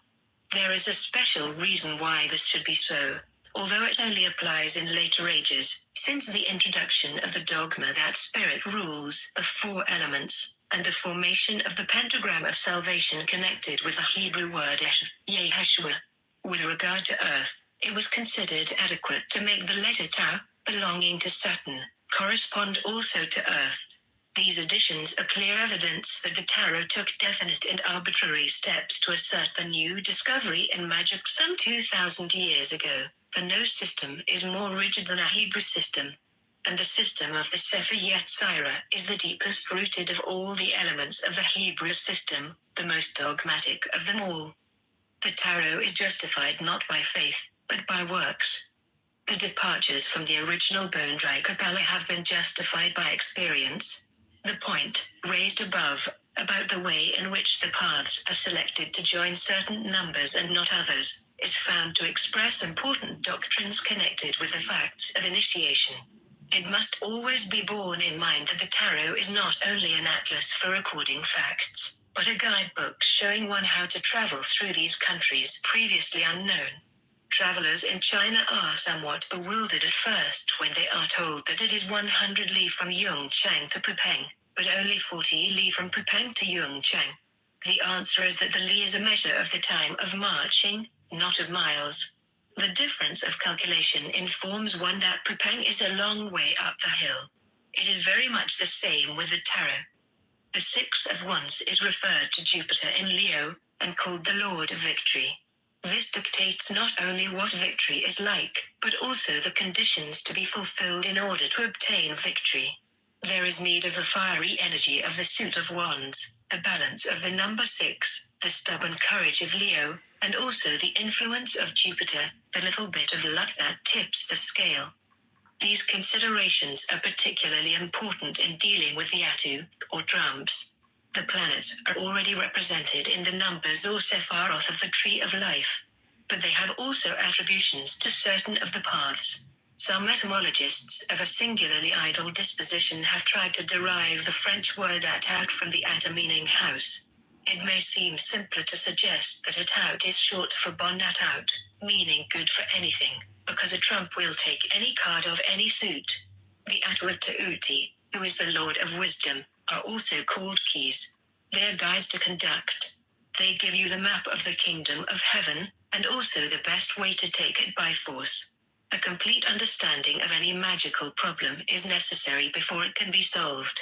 Study from outside, and action from outside, are ways abortive. It is of the utmost importance to understand this extremely specialized character of the drums. To say that the trump numbered 3, called the Empress, represents Venus, means something much less and also much more than appears if Venus be studied from a strictly astrological standpoint. One abandons the contemplation of the whole in order to take practical advantage of a part. Just so tactics differs from strategy. A great general does not think of war in the abstract, but confines his attention to a minute part of his perhaps vast knowledge of the subject by considering the disposition of his forces at a given place and time, and how best to employ them against his adversary. This is of course true not only of the trumps, but of all the other cards, and it must be true of any specialized studies. If one goes into a shop and asks for a map of a certain country, one cannot get a complete map, because any such map would necessarily merge into the universe as it approached completeness, for a country's character is modified by the adjacent countries, and so on forever. Nor would even any useful map be complete in the most vulgar practical way without leading to confusion. The shopman would want to know whether his customer wanted a geological map, an orographical map, a commercial map, a map showing the distribution of population, or a strategic map, and so on forever. The student of the tarot must not therefore expect to find anything beyond the careful selection of the facts about any given card, a selection made for a quite definite magical purpose. However, the tarot does try to resume, in a single pictorial symbol, as many as possible of the useful aspects of the idea. In studying any card, one ought not to neglect any of the attributions, because each class of attribution does modify the form and color of the card, and its use. This essay will endeavor, in the section describing each card in turn, to include as many of the correspondences as possible. The Roman numbers of the trumps. Some paragraphs of this section repeat, in slightly different phrases, statements already made in earlier pages. This is intended. The trumps are numbered in Roman figures in order to avoid confusion with the Arabic numbers of the Sephiroth. It has puzzled the traditional writers on the tarot that these numbers should run from 0 to 21. They seem to have thought that it would be proper to assume that 0 was the fool, because he was a cipher, a good for nothing. They made this assumption simply because they did not know the secret doctrine of the Kabbalistic 0. They did not know elementary mathematics. They did not know that mathematicians begin the decimal scale with 0. To make it quite clear to initiates that they did not understand the meaning of the card called the Fool, they put him down between Atta cards 20 and 21, for what reason it baffles the human imagination to conceive. They then attributed the card number I, the jugular, to the letter Aleph. In this simple yet ingenious manner they the attribution of every card, except the universe, 21, wrong. Meanwhile, the true attribution was well guarded in the sanctuary. It only became public when the secret election issued to members of the grade of practicus of the Hermetic Order of the Golden Dawn was published as a result of the catastrophe attending the English branch of the order in 1899 and 1900 EV, and the reconstruction of the whole order in March and April. 1904, EV by putting the card marked 0 in its proper place, where any mathematician would have put it. The attributions fall into a natural order which is confirmed by every investigation. There was, however, one kink in the rope. The card called Adjustment is marked 8. The card called Lust is marked 11. To maintain the natural sequence, Lust must be attributed to Libra, and Adjustment to Leo. The old titles of these cards were respectively Strength and Justice. They are inadequate or misleading. This is evidently wrong, because the card called Adjustment actually shows a woman with sword and scales, while the card called Lust shows a woman and a lion. It was quite impossible to understand why this reversal should have taken place until the events of March and April, 1904, which are accounted in detail in the Equinox of the Gods. One need here give only one quotation. All these old letters of my book are aright, but J is not the star. Al. 1.57. This was making darkness deeper. It was clear that the attribution of the star to the letter Tsodi was unsatisfactory, and the question arose, how to find another card which would take its place. An incredible amount of work was done on this, in vain. After nearly 20 years the solution appeared. The star represents Nuit, the starry heavens. I am infinite space, and the infinite stars thereof. Al. 1.22. She is represented with 2 vases, one pouring water, a symbol of light, upon herself, the other upon the earth. This is a glyph of the economy of the universe. It continually pours forth energy and continually reabsorbs it. It is the realization of perpetual motion, which is never true of any part, but necessarily true of the whole. For, if it were not so, there would be something disappearing into nothing, which is mathematically absurd. The principle of Carnot, the second law of thermodynamics, is only true in finite equations. The card which must be exchanged for the star is the Emperor, who bears the number 4, which signifies power, authority, law, and is attributed to the sign Aries. This proves very satisfactory. But it became infinitely more so as soon as it was seen that this substitution cleared up the other mystery about strength and justice. For Leo and Libra are, by this exchange, shown as revolved about Virgo, the 6th sign of the zodiac, which balances the revolution of Aries and Aquarius about Pisces, the 12th sign. This is a reference to a peculiar secret of the ancients which was very deeply studied by Godfrey Higgins and others of his school. It is useless to go far into the matter here, but the position is made clear enough by the accompanying diagram. It will be seen at a glance that now, for the first time, is a perfect symmetry established in the tarot. The justice of the exchange is evident when one considers etymology. It is natural that the Great Mother should be attributed to He, which is her letter in the Tetragrammaton, while the letter Tsodi is the natural letter of the Emperor in the original phonetic system, as shown in the words Tsar, Kaiser, Caesar, Senior, Sacred, Sephler, Signor, Sir. The tarot and magic is the science and art of causing change to occur in conformity with the will. In other words, it is science, pure and applied. This thesis has been worked out at great length by Dr. Sir J.G. Fraser. But in common parlance the word magic has been used to mean the kind of science which ordinary people do not understand. It is in this restricted sense, for the most part, that the word will be used in this essay.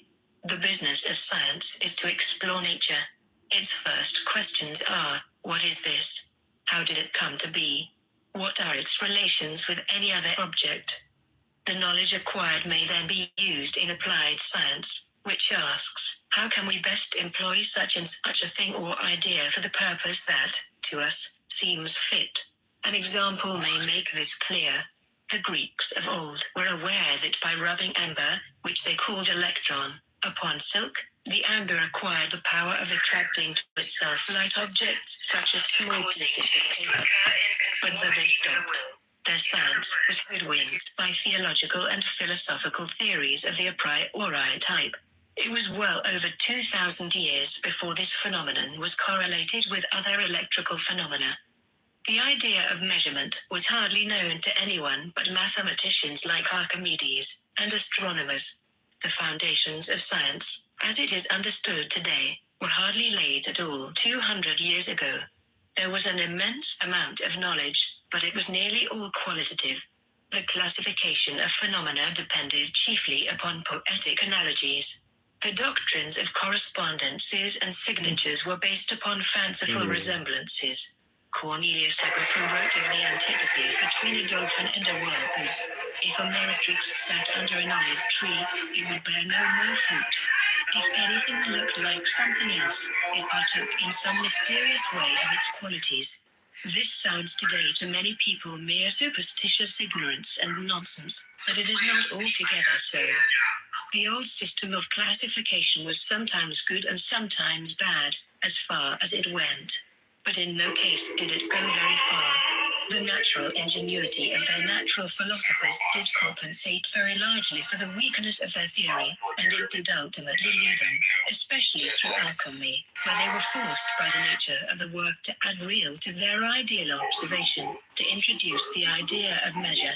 Modern science, intoxicated by the practical success which attended this innovation, has simply shut the door on anything that cannot be measured. The old guard refuses to discuss it, but the loss is immense. Obsession with strictly physical qualities has blocked out all real human values. The science of the tarot is entirely based upon this older system. The calculations involved are very precise, but they never lose sight of the incommensurable and the imponderable. The theory of animism was always present in the minds of the medieval masters. Any natural object possessed not only its material characteristics, but was a manifestation of a more or less tangible idea on which it depended. The pool was a pool, true, but also there was a nymph whose home it was. In her turn, she was dependent on a superior kind of nymph, who was much less closely attached to any given pool, but more to pools in general, and so on, up to the supreme lady of water, who exercised a general supervision over her whole dominion. She, of course, was subject to the general ruler of all the four elements. It was exactly the same idea as in the case of the police constable, who has his sergeant, inspector, superintendent, commissioner, always getting more cloudy and remote until you reach the shadowy home secretary, who is, himself, the servant of a completely intangible and incalculable phantom called the will of the people. We may doubt how far the personification of these entities was conceived as real by the ancients, but the theory was that while anyone with a pair of eyes could see the pool, he could not see the nymph except by some accident. But they thought that a superior type of person, by dint of searching, study and experiment, might acquire this general power. A person still more advanced in this science could get into real connection with the superior, because subtler forms of life. He could perhaps cause them to manifest themselves to him in material shape. A good deal of this rests upon the Platonic ideology, which maintained that any material object was an impure and imperfect copy of some ideal perfection. So men who wished to advance in spiritual science and philosophy strove always to formulate for themselves a pure idea. They tried to proceed from the particular to the general, and this principle has been of the greatest service to ordinary science. The mathematics for 6 plus 5 equals 11, and 12 plus 3 equals 15 was all in bits. Advance only came when they wrote down their equations in general terms. x2, y2 equals x plus y. xy covers all possible cases of subtracting the square of one number from the square of another. So the meaningless and abstract, when understood, has far more meaning than the intelligible and concrete. These considerations apply to the cards taken from the tarot. What is the meaning of the 5 of Wands? This card is subject to the Lord of Fire because it is a wand, and to the Sephira Jebra because it is a 5. It is also subject to the sign Leo and to the planet Saturn, because this planet and sign determine the nature of the card.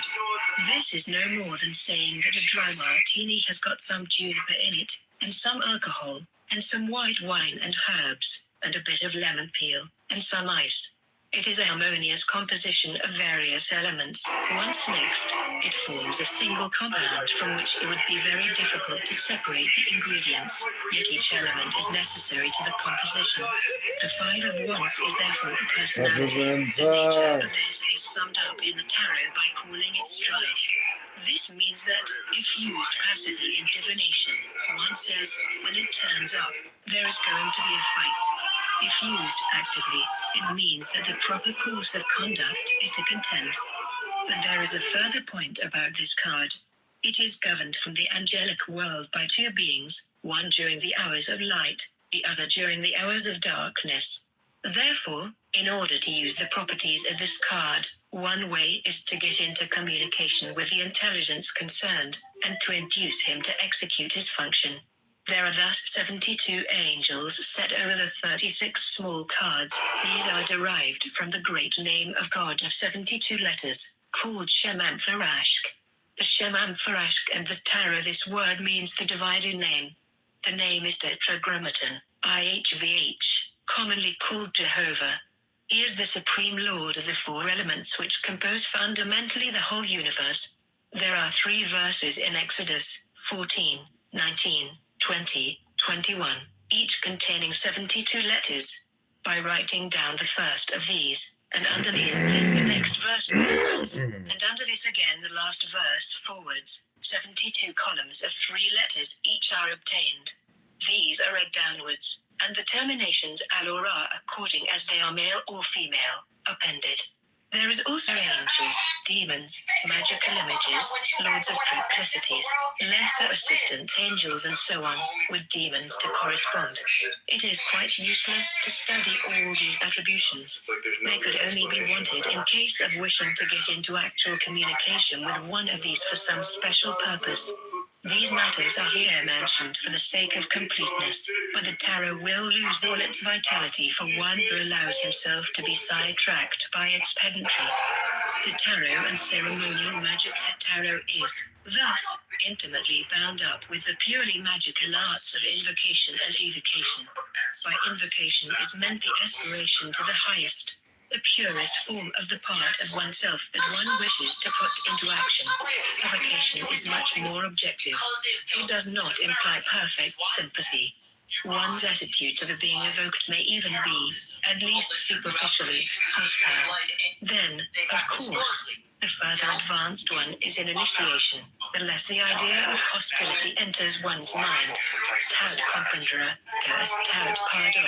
Thus, in order to understand any given card, one must identify oneself with it completely for the moment, and one way of doing this is to induce or compel the intelligence ruling the card to manifest to the senses.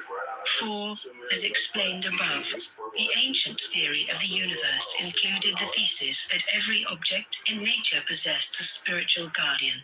Roughly speaking, this did not apply so much to manufactured objects, though there are exceptions to this, as in the case of the gods of the hearth, the lintel, and the like, or of angels or spirits as supposed to be interested in one's sword or one's spear. A particularly powerful weapon was likely to get the reputation of not having been manufactured at all by human hands, but forged in volcanoes or in fairyland, and thus imbued with preternatural powers. Some famous swords had names, and were regarded as living beings. They were liable to fly out of the window if the owner played about too much, instead of killing people as is proper.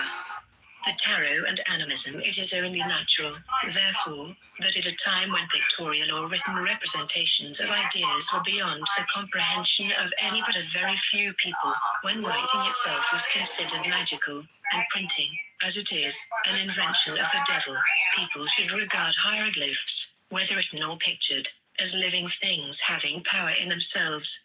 It may be that, even today, there are houses in darkest Shropshire where anyone who put another book on the top of the family Bible would be told never to darken those doors again. Automatic action is everywhere ascribed to inanimate objects, for instance, horseshoes on doors. There is an entire class of such superstitions. The problem of how any given superstition arose has not always been satisfactorily solved. One can, ignorantly, derive the sitting down 13 at table nonsense from the legend of the Last Supper.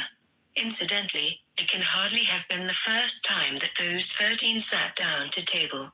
But the really primitive superstitions cannot be explained so simply. It seems more probable that they arose from the unscientific habit, extremely common among men of science, of generalizing from too few facts. It might happen by chance that on half a dozen occasions within a short period, a hunter, setting out at full moon, was killed. The old fallacy of post hoc propter hoc would come in, and the village would say, "It is unlucky to go out hunting at full moon." This would gather force, as it was repeated through the generations, by virtue of mental indolence, and it would not be disturbed, because taboo would render the original coincidence unlikely to recur. If, however, something similar came off at the new moon, there would be a new superstition, and presently there would be a complete nexus of taboo about the moon. A recent case. The late Mr. S. L. Mathers published, in 1898-9, the translation of a manuscript called The Sacred Magic of Abramlin the Mage in a small private edition. Some hundreds of people bought it. One special group of purchasers under his personal observation were all, or nearly all, hit by misfortune. Within a year, people were saying that it was terribly dangerous to have the book on one's shelves. Would this theory have resisted statistical examination? Who can say?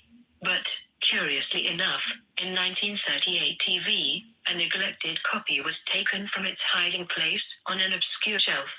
Immediately, disasters occurred to most of the people concerned, and to those with whom they were in close relationship. Post hoc propter hoc. But who can be sure? The cards of the tarot as living beings. Victorian science, flushed with its victory over supernaturalism, was quite right to declare the immeasurable out of bounds.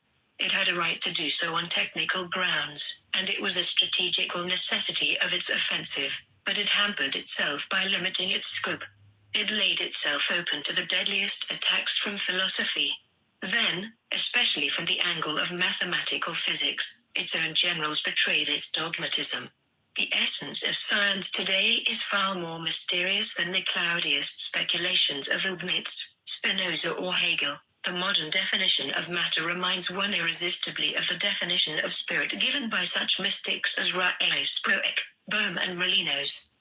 The idea of the universe in the mind of a modern mathematician is singularly reminiscent of the ravings of William Blake. But the mystics were all wrong when they were pious, and held that their mysteries were too sacred to analyze. They ought to have brought in the idea of measure.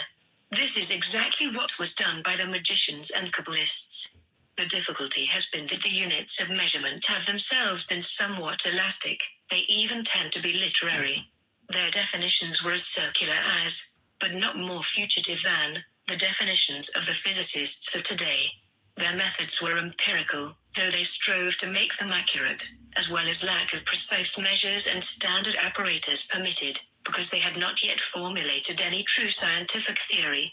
But their successes were numerous. All depended on individual skill. One would rather trust oneself in illness to the born physician than to the laboratory experts of Battle Greek. One of the great differences between ancient and modern chemistry is the idea of the alchemists that substance in its natural state is, in some way or other, a living thing. The modern tendency is to insist on the measurable. One can go into a museum and see rows of glass globes and bottles which contain the chemical substances which go to make up the human body, but the collection is very far from being a man. Still less does it explain the difference between Lord Tomory and Bill Sykes. 19th century chemists were at great pains to analyze opium and isolate its alkaloids, rather like a child pulling a watch to pieces to see what makes it go. They succeeded, but the results were not altogether wholesome. Morphine has much more direct hypnotic effect than opium. Its action is speedier and more violent. But it is also a very dangerous drug, and its effects are often disastrous. The action of morphine is sensibly modified by the other 20-odd alkaloids which exist in opium. The intoxicating effect of alcohol differs according to whether one absorbs it in rich bug 29 or in synthetic gin. An even more startling example comes from Venezuela, where running messengers chew coca leaves, cover their 100 miles a day, and sleep till they are rested. They have no bad reaction, and they do not acquire the habit. Cocaine is a different story.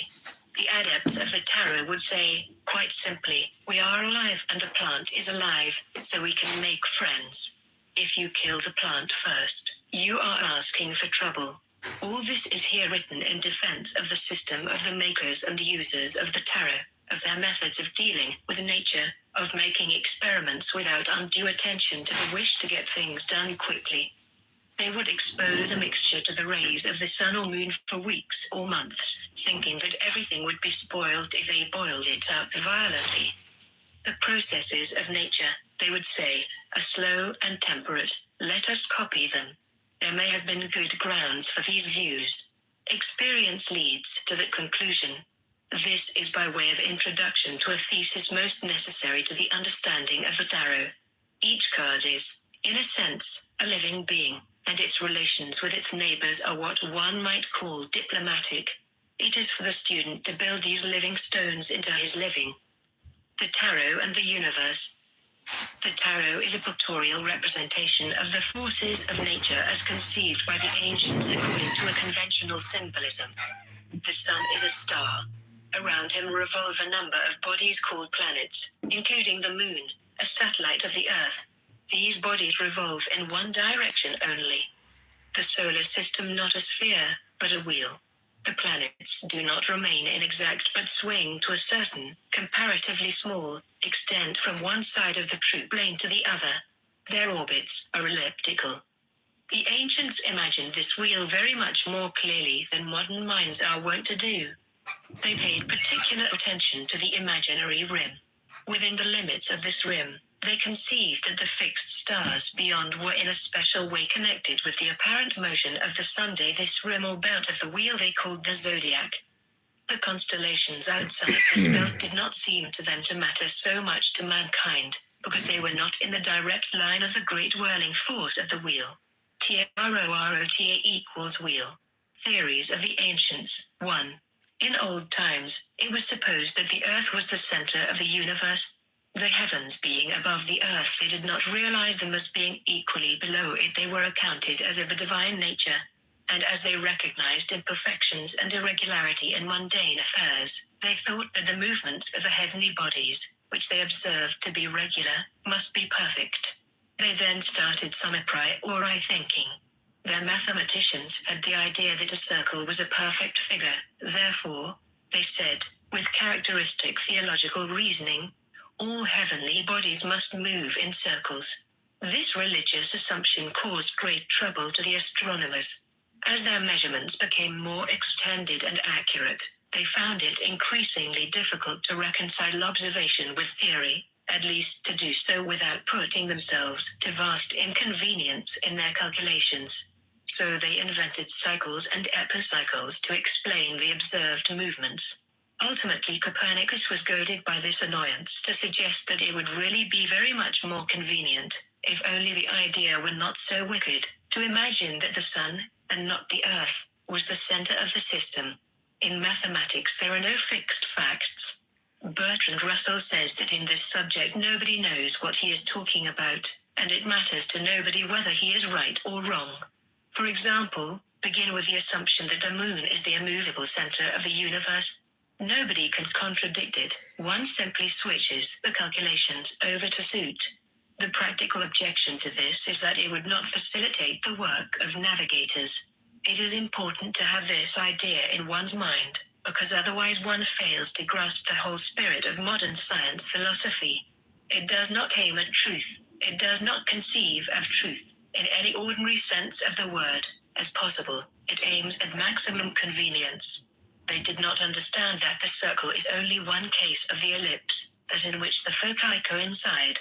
2. To return to the picture of the solar system. The sun is the hub of the wheel. The outermost planet is on its rim, and beyond.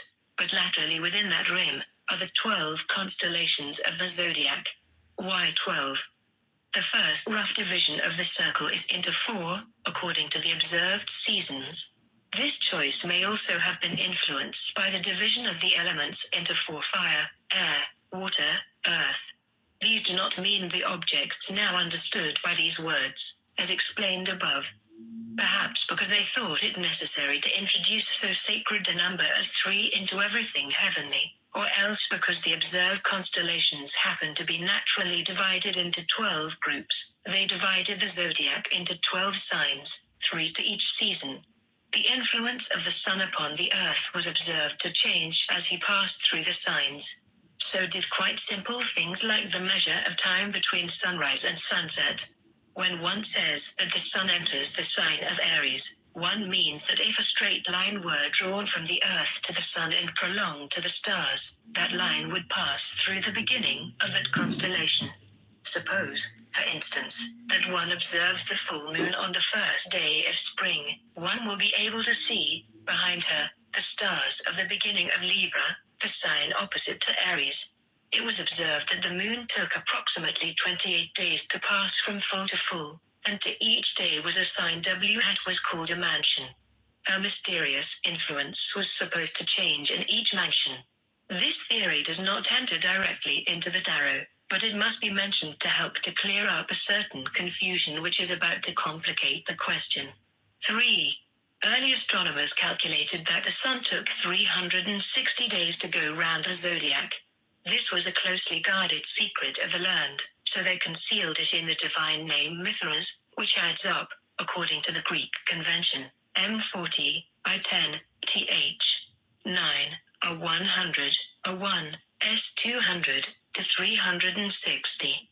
Better observation showed 365 days to be more accurate, so they decided to call it a Bruxas, A 1, B2, A 100, A 1, X60, A 1, S200.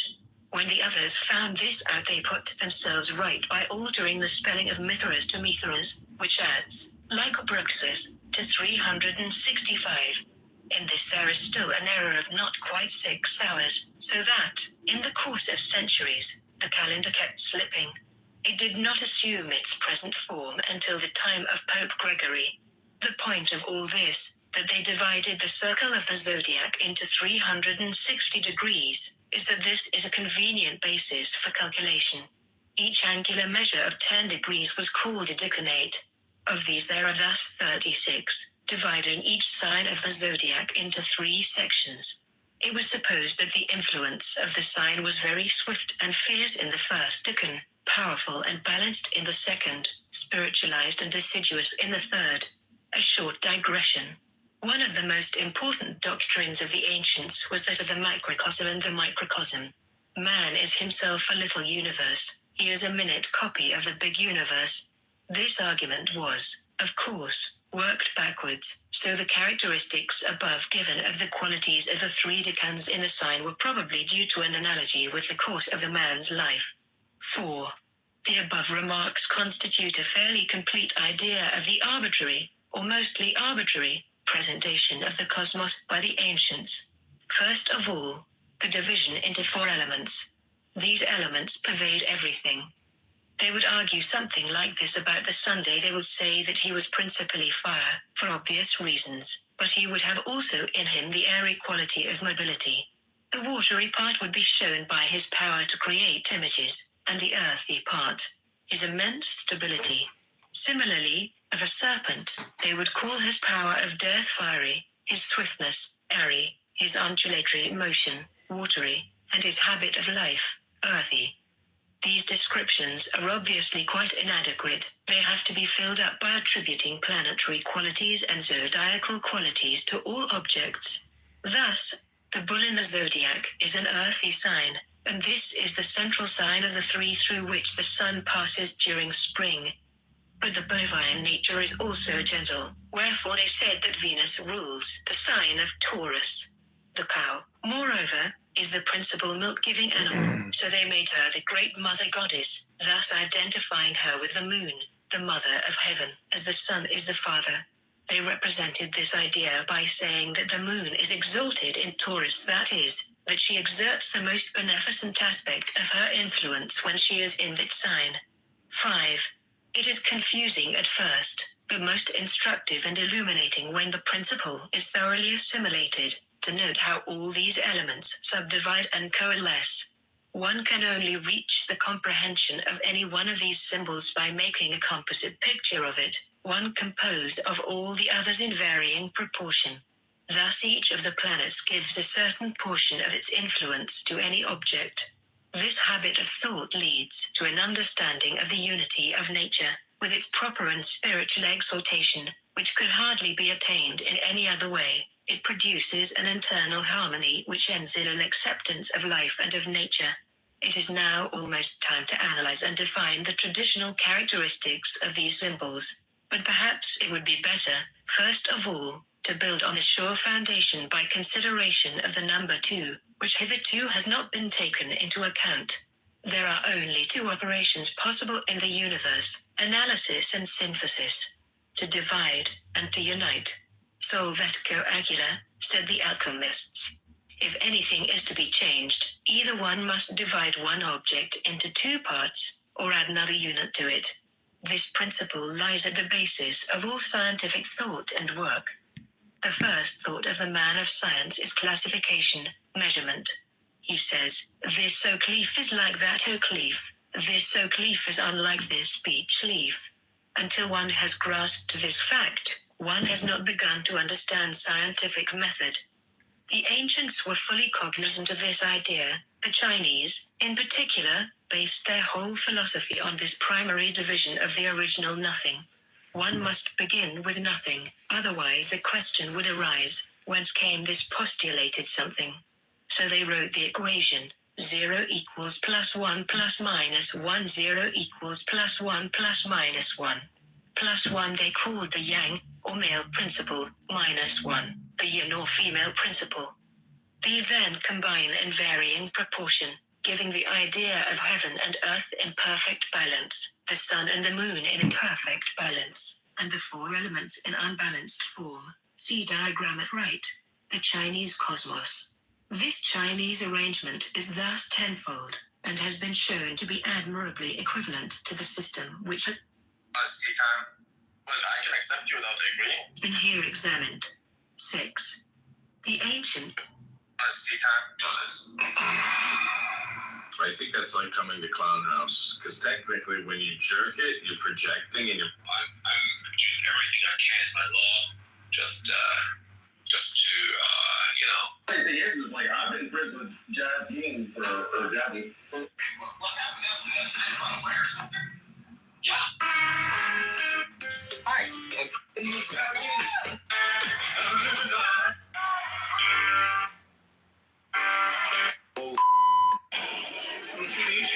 Well, if your dad is scheme of the elements.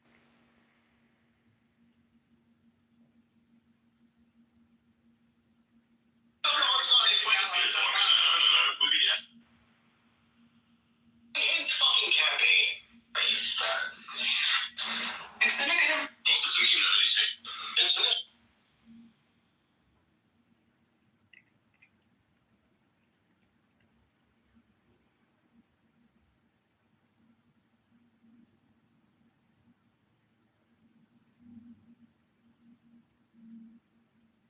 Customize and save with Liberty Mutual. Customize and save.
Welcome to War, Shay.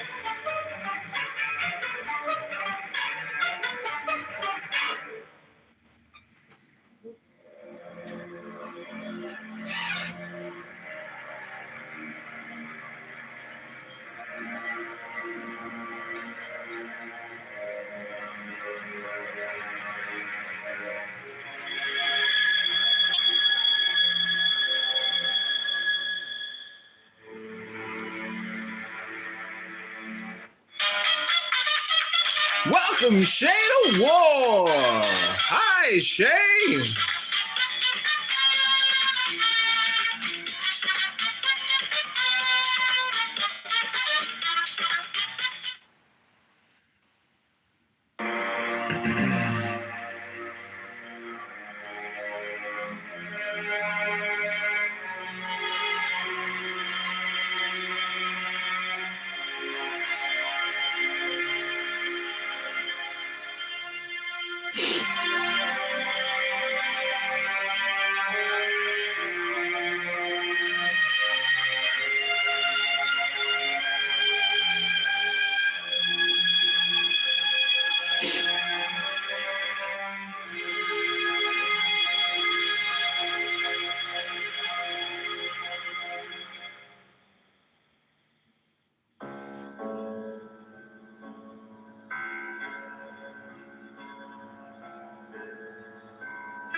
Before I started Josh Sellers and named it after my dad, my wife Dee and I would go watch the horse races. She'd always bet.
Hi, Abby.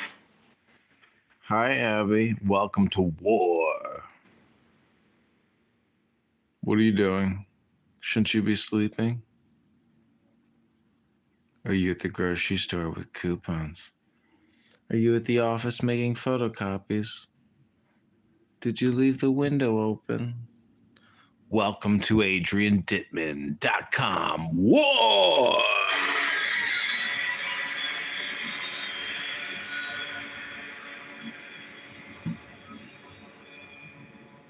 Do you want to say anything, Abby, or are you just here to voyeur? Woo! I almost knocked over a phone, Abby. My people will be free from the river to the sea. Yeah, he called. We worked it out. I think I kind of worried about him because, like, I think he does have some mental health problems. So, anyways, we talked, but like, I was still like upset. And, but then I realized I think I might know who he is. I thought it was actually somebody from my college, I think originally, but then I was like, oh, this is just like some random internet person. Almost everybody, like not almost everybody, but everybody on this app is like very random, which in many ways is like a good thing. And I think anonymity is so important. Yeah, I know.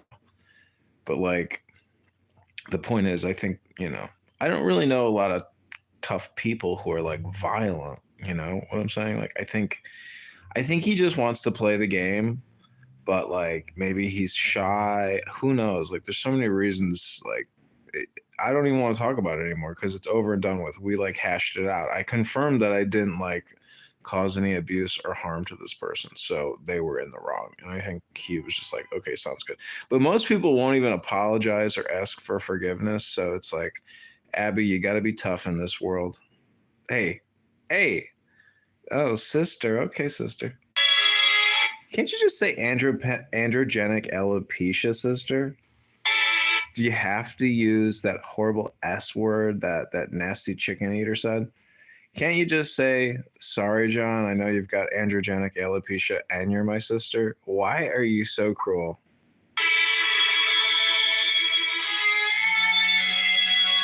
Oh, I know why. Because you are a fucking Nazi, you dirty bitch, you skinhead lover of fucking Diogenes Spooner. You're the skinhead lover. You're projecting, bitch. Sisters don't project to sisters. You ain't no sister, you dirty fucking hoe. You German slut, pig bitch. Go back to Diogenes Spooner. Get lost, sister.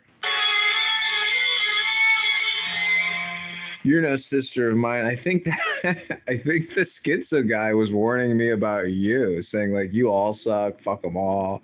I think that's why he fucks with you guys, because he hates all of you. He thinks you're all trash. And maybe he's right. So you know what, sister? Fuck you, sister.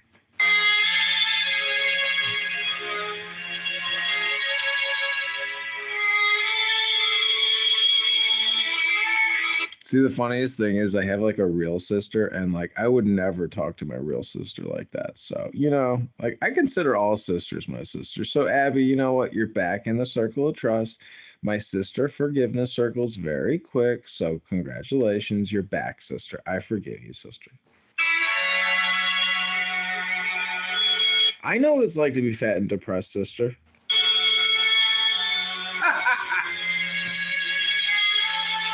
This is like, oh, sister, don't cry. Sister, can you raise your hand and say something, sister? Because, like, sister's getting suspicious of sister.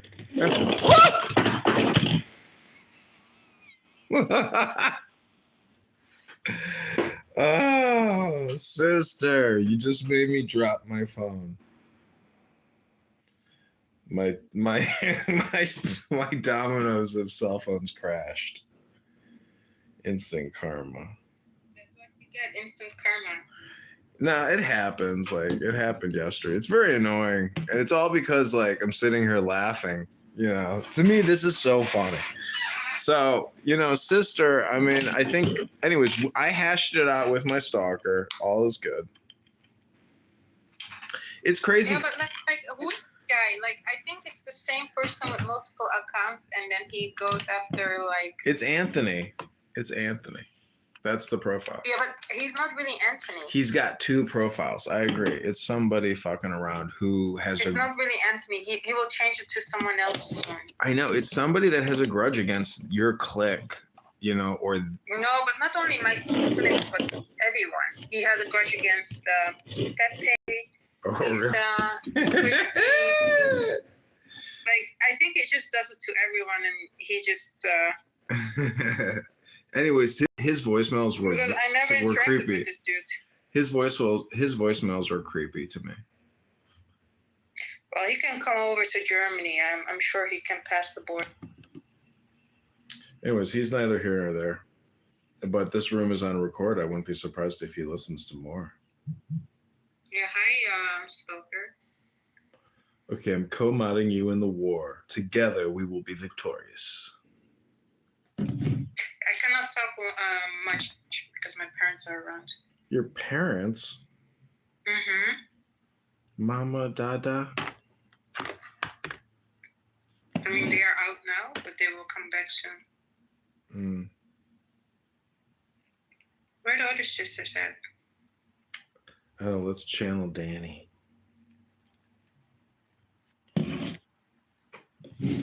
Where are other sisters? Well, Ryan is so annoying, and for God's sakes, Bussy has the dirtiest mouth I've ever heard on this app. Not actually, he's not. What's his face? DJ Pack is actually the most probably disgusting person I've ever heard on this app, but Bussy is really gross. And please, Yeah, he can be. if Bussy comes in, do not mod. Do not mod. No, I won't.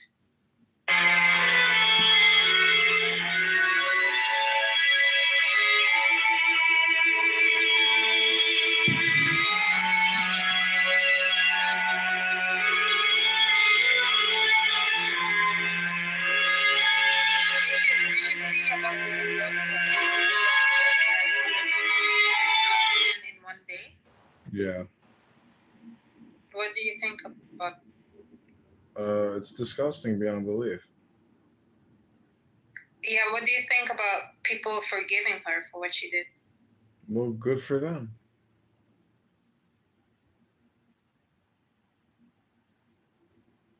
Do you think she's good looking? Who? Do you think this girl is beautiful? Who? This girl that had 100 men in one day.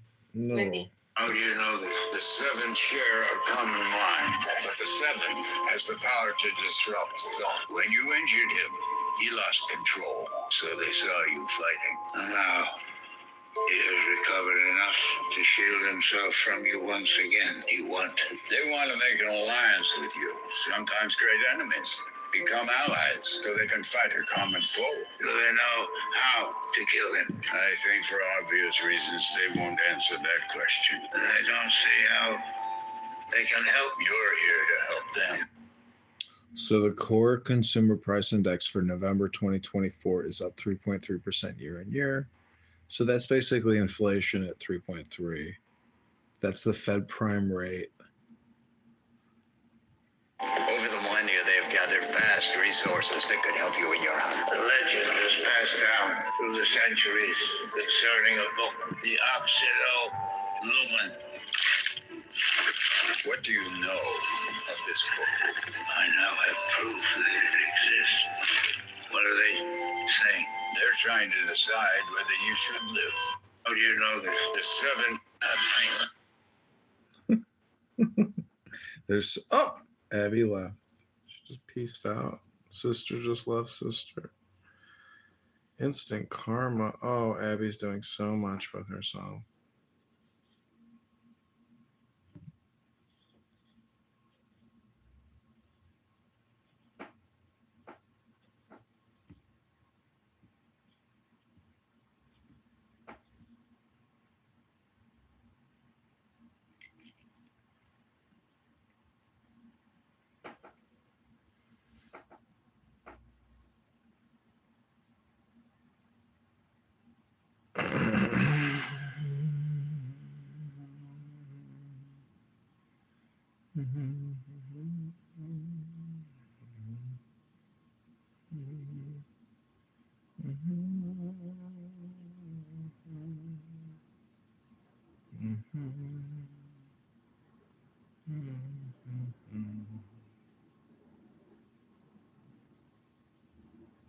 And everlasting horror.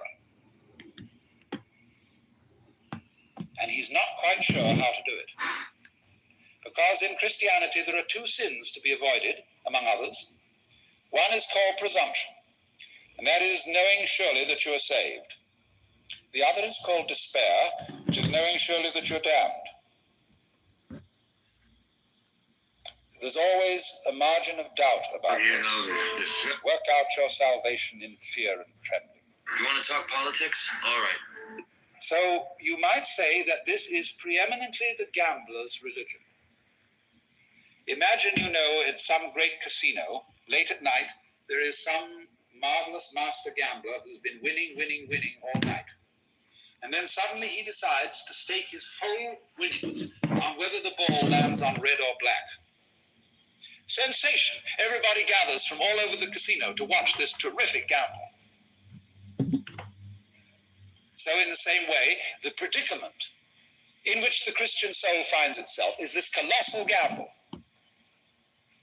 which is saying this universe can possibly contain in it ultimate tragedy.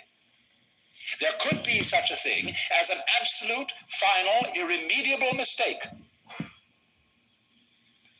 And what a horror that thought is.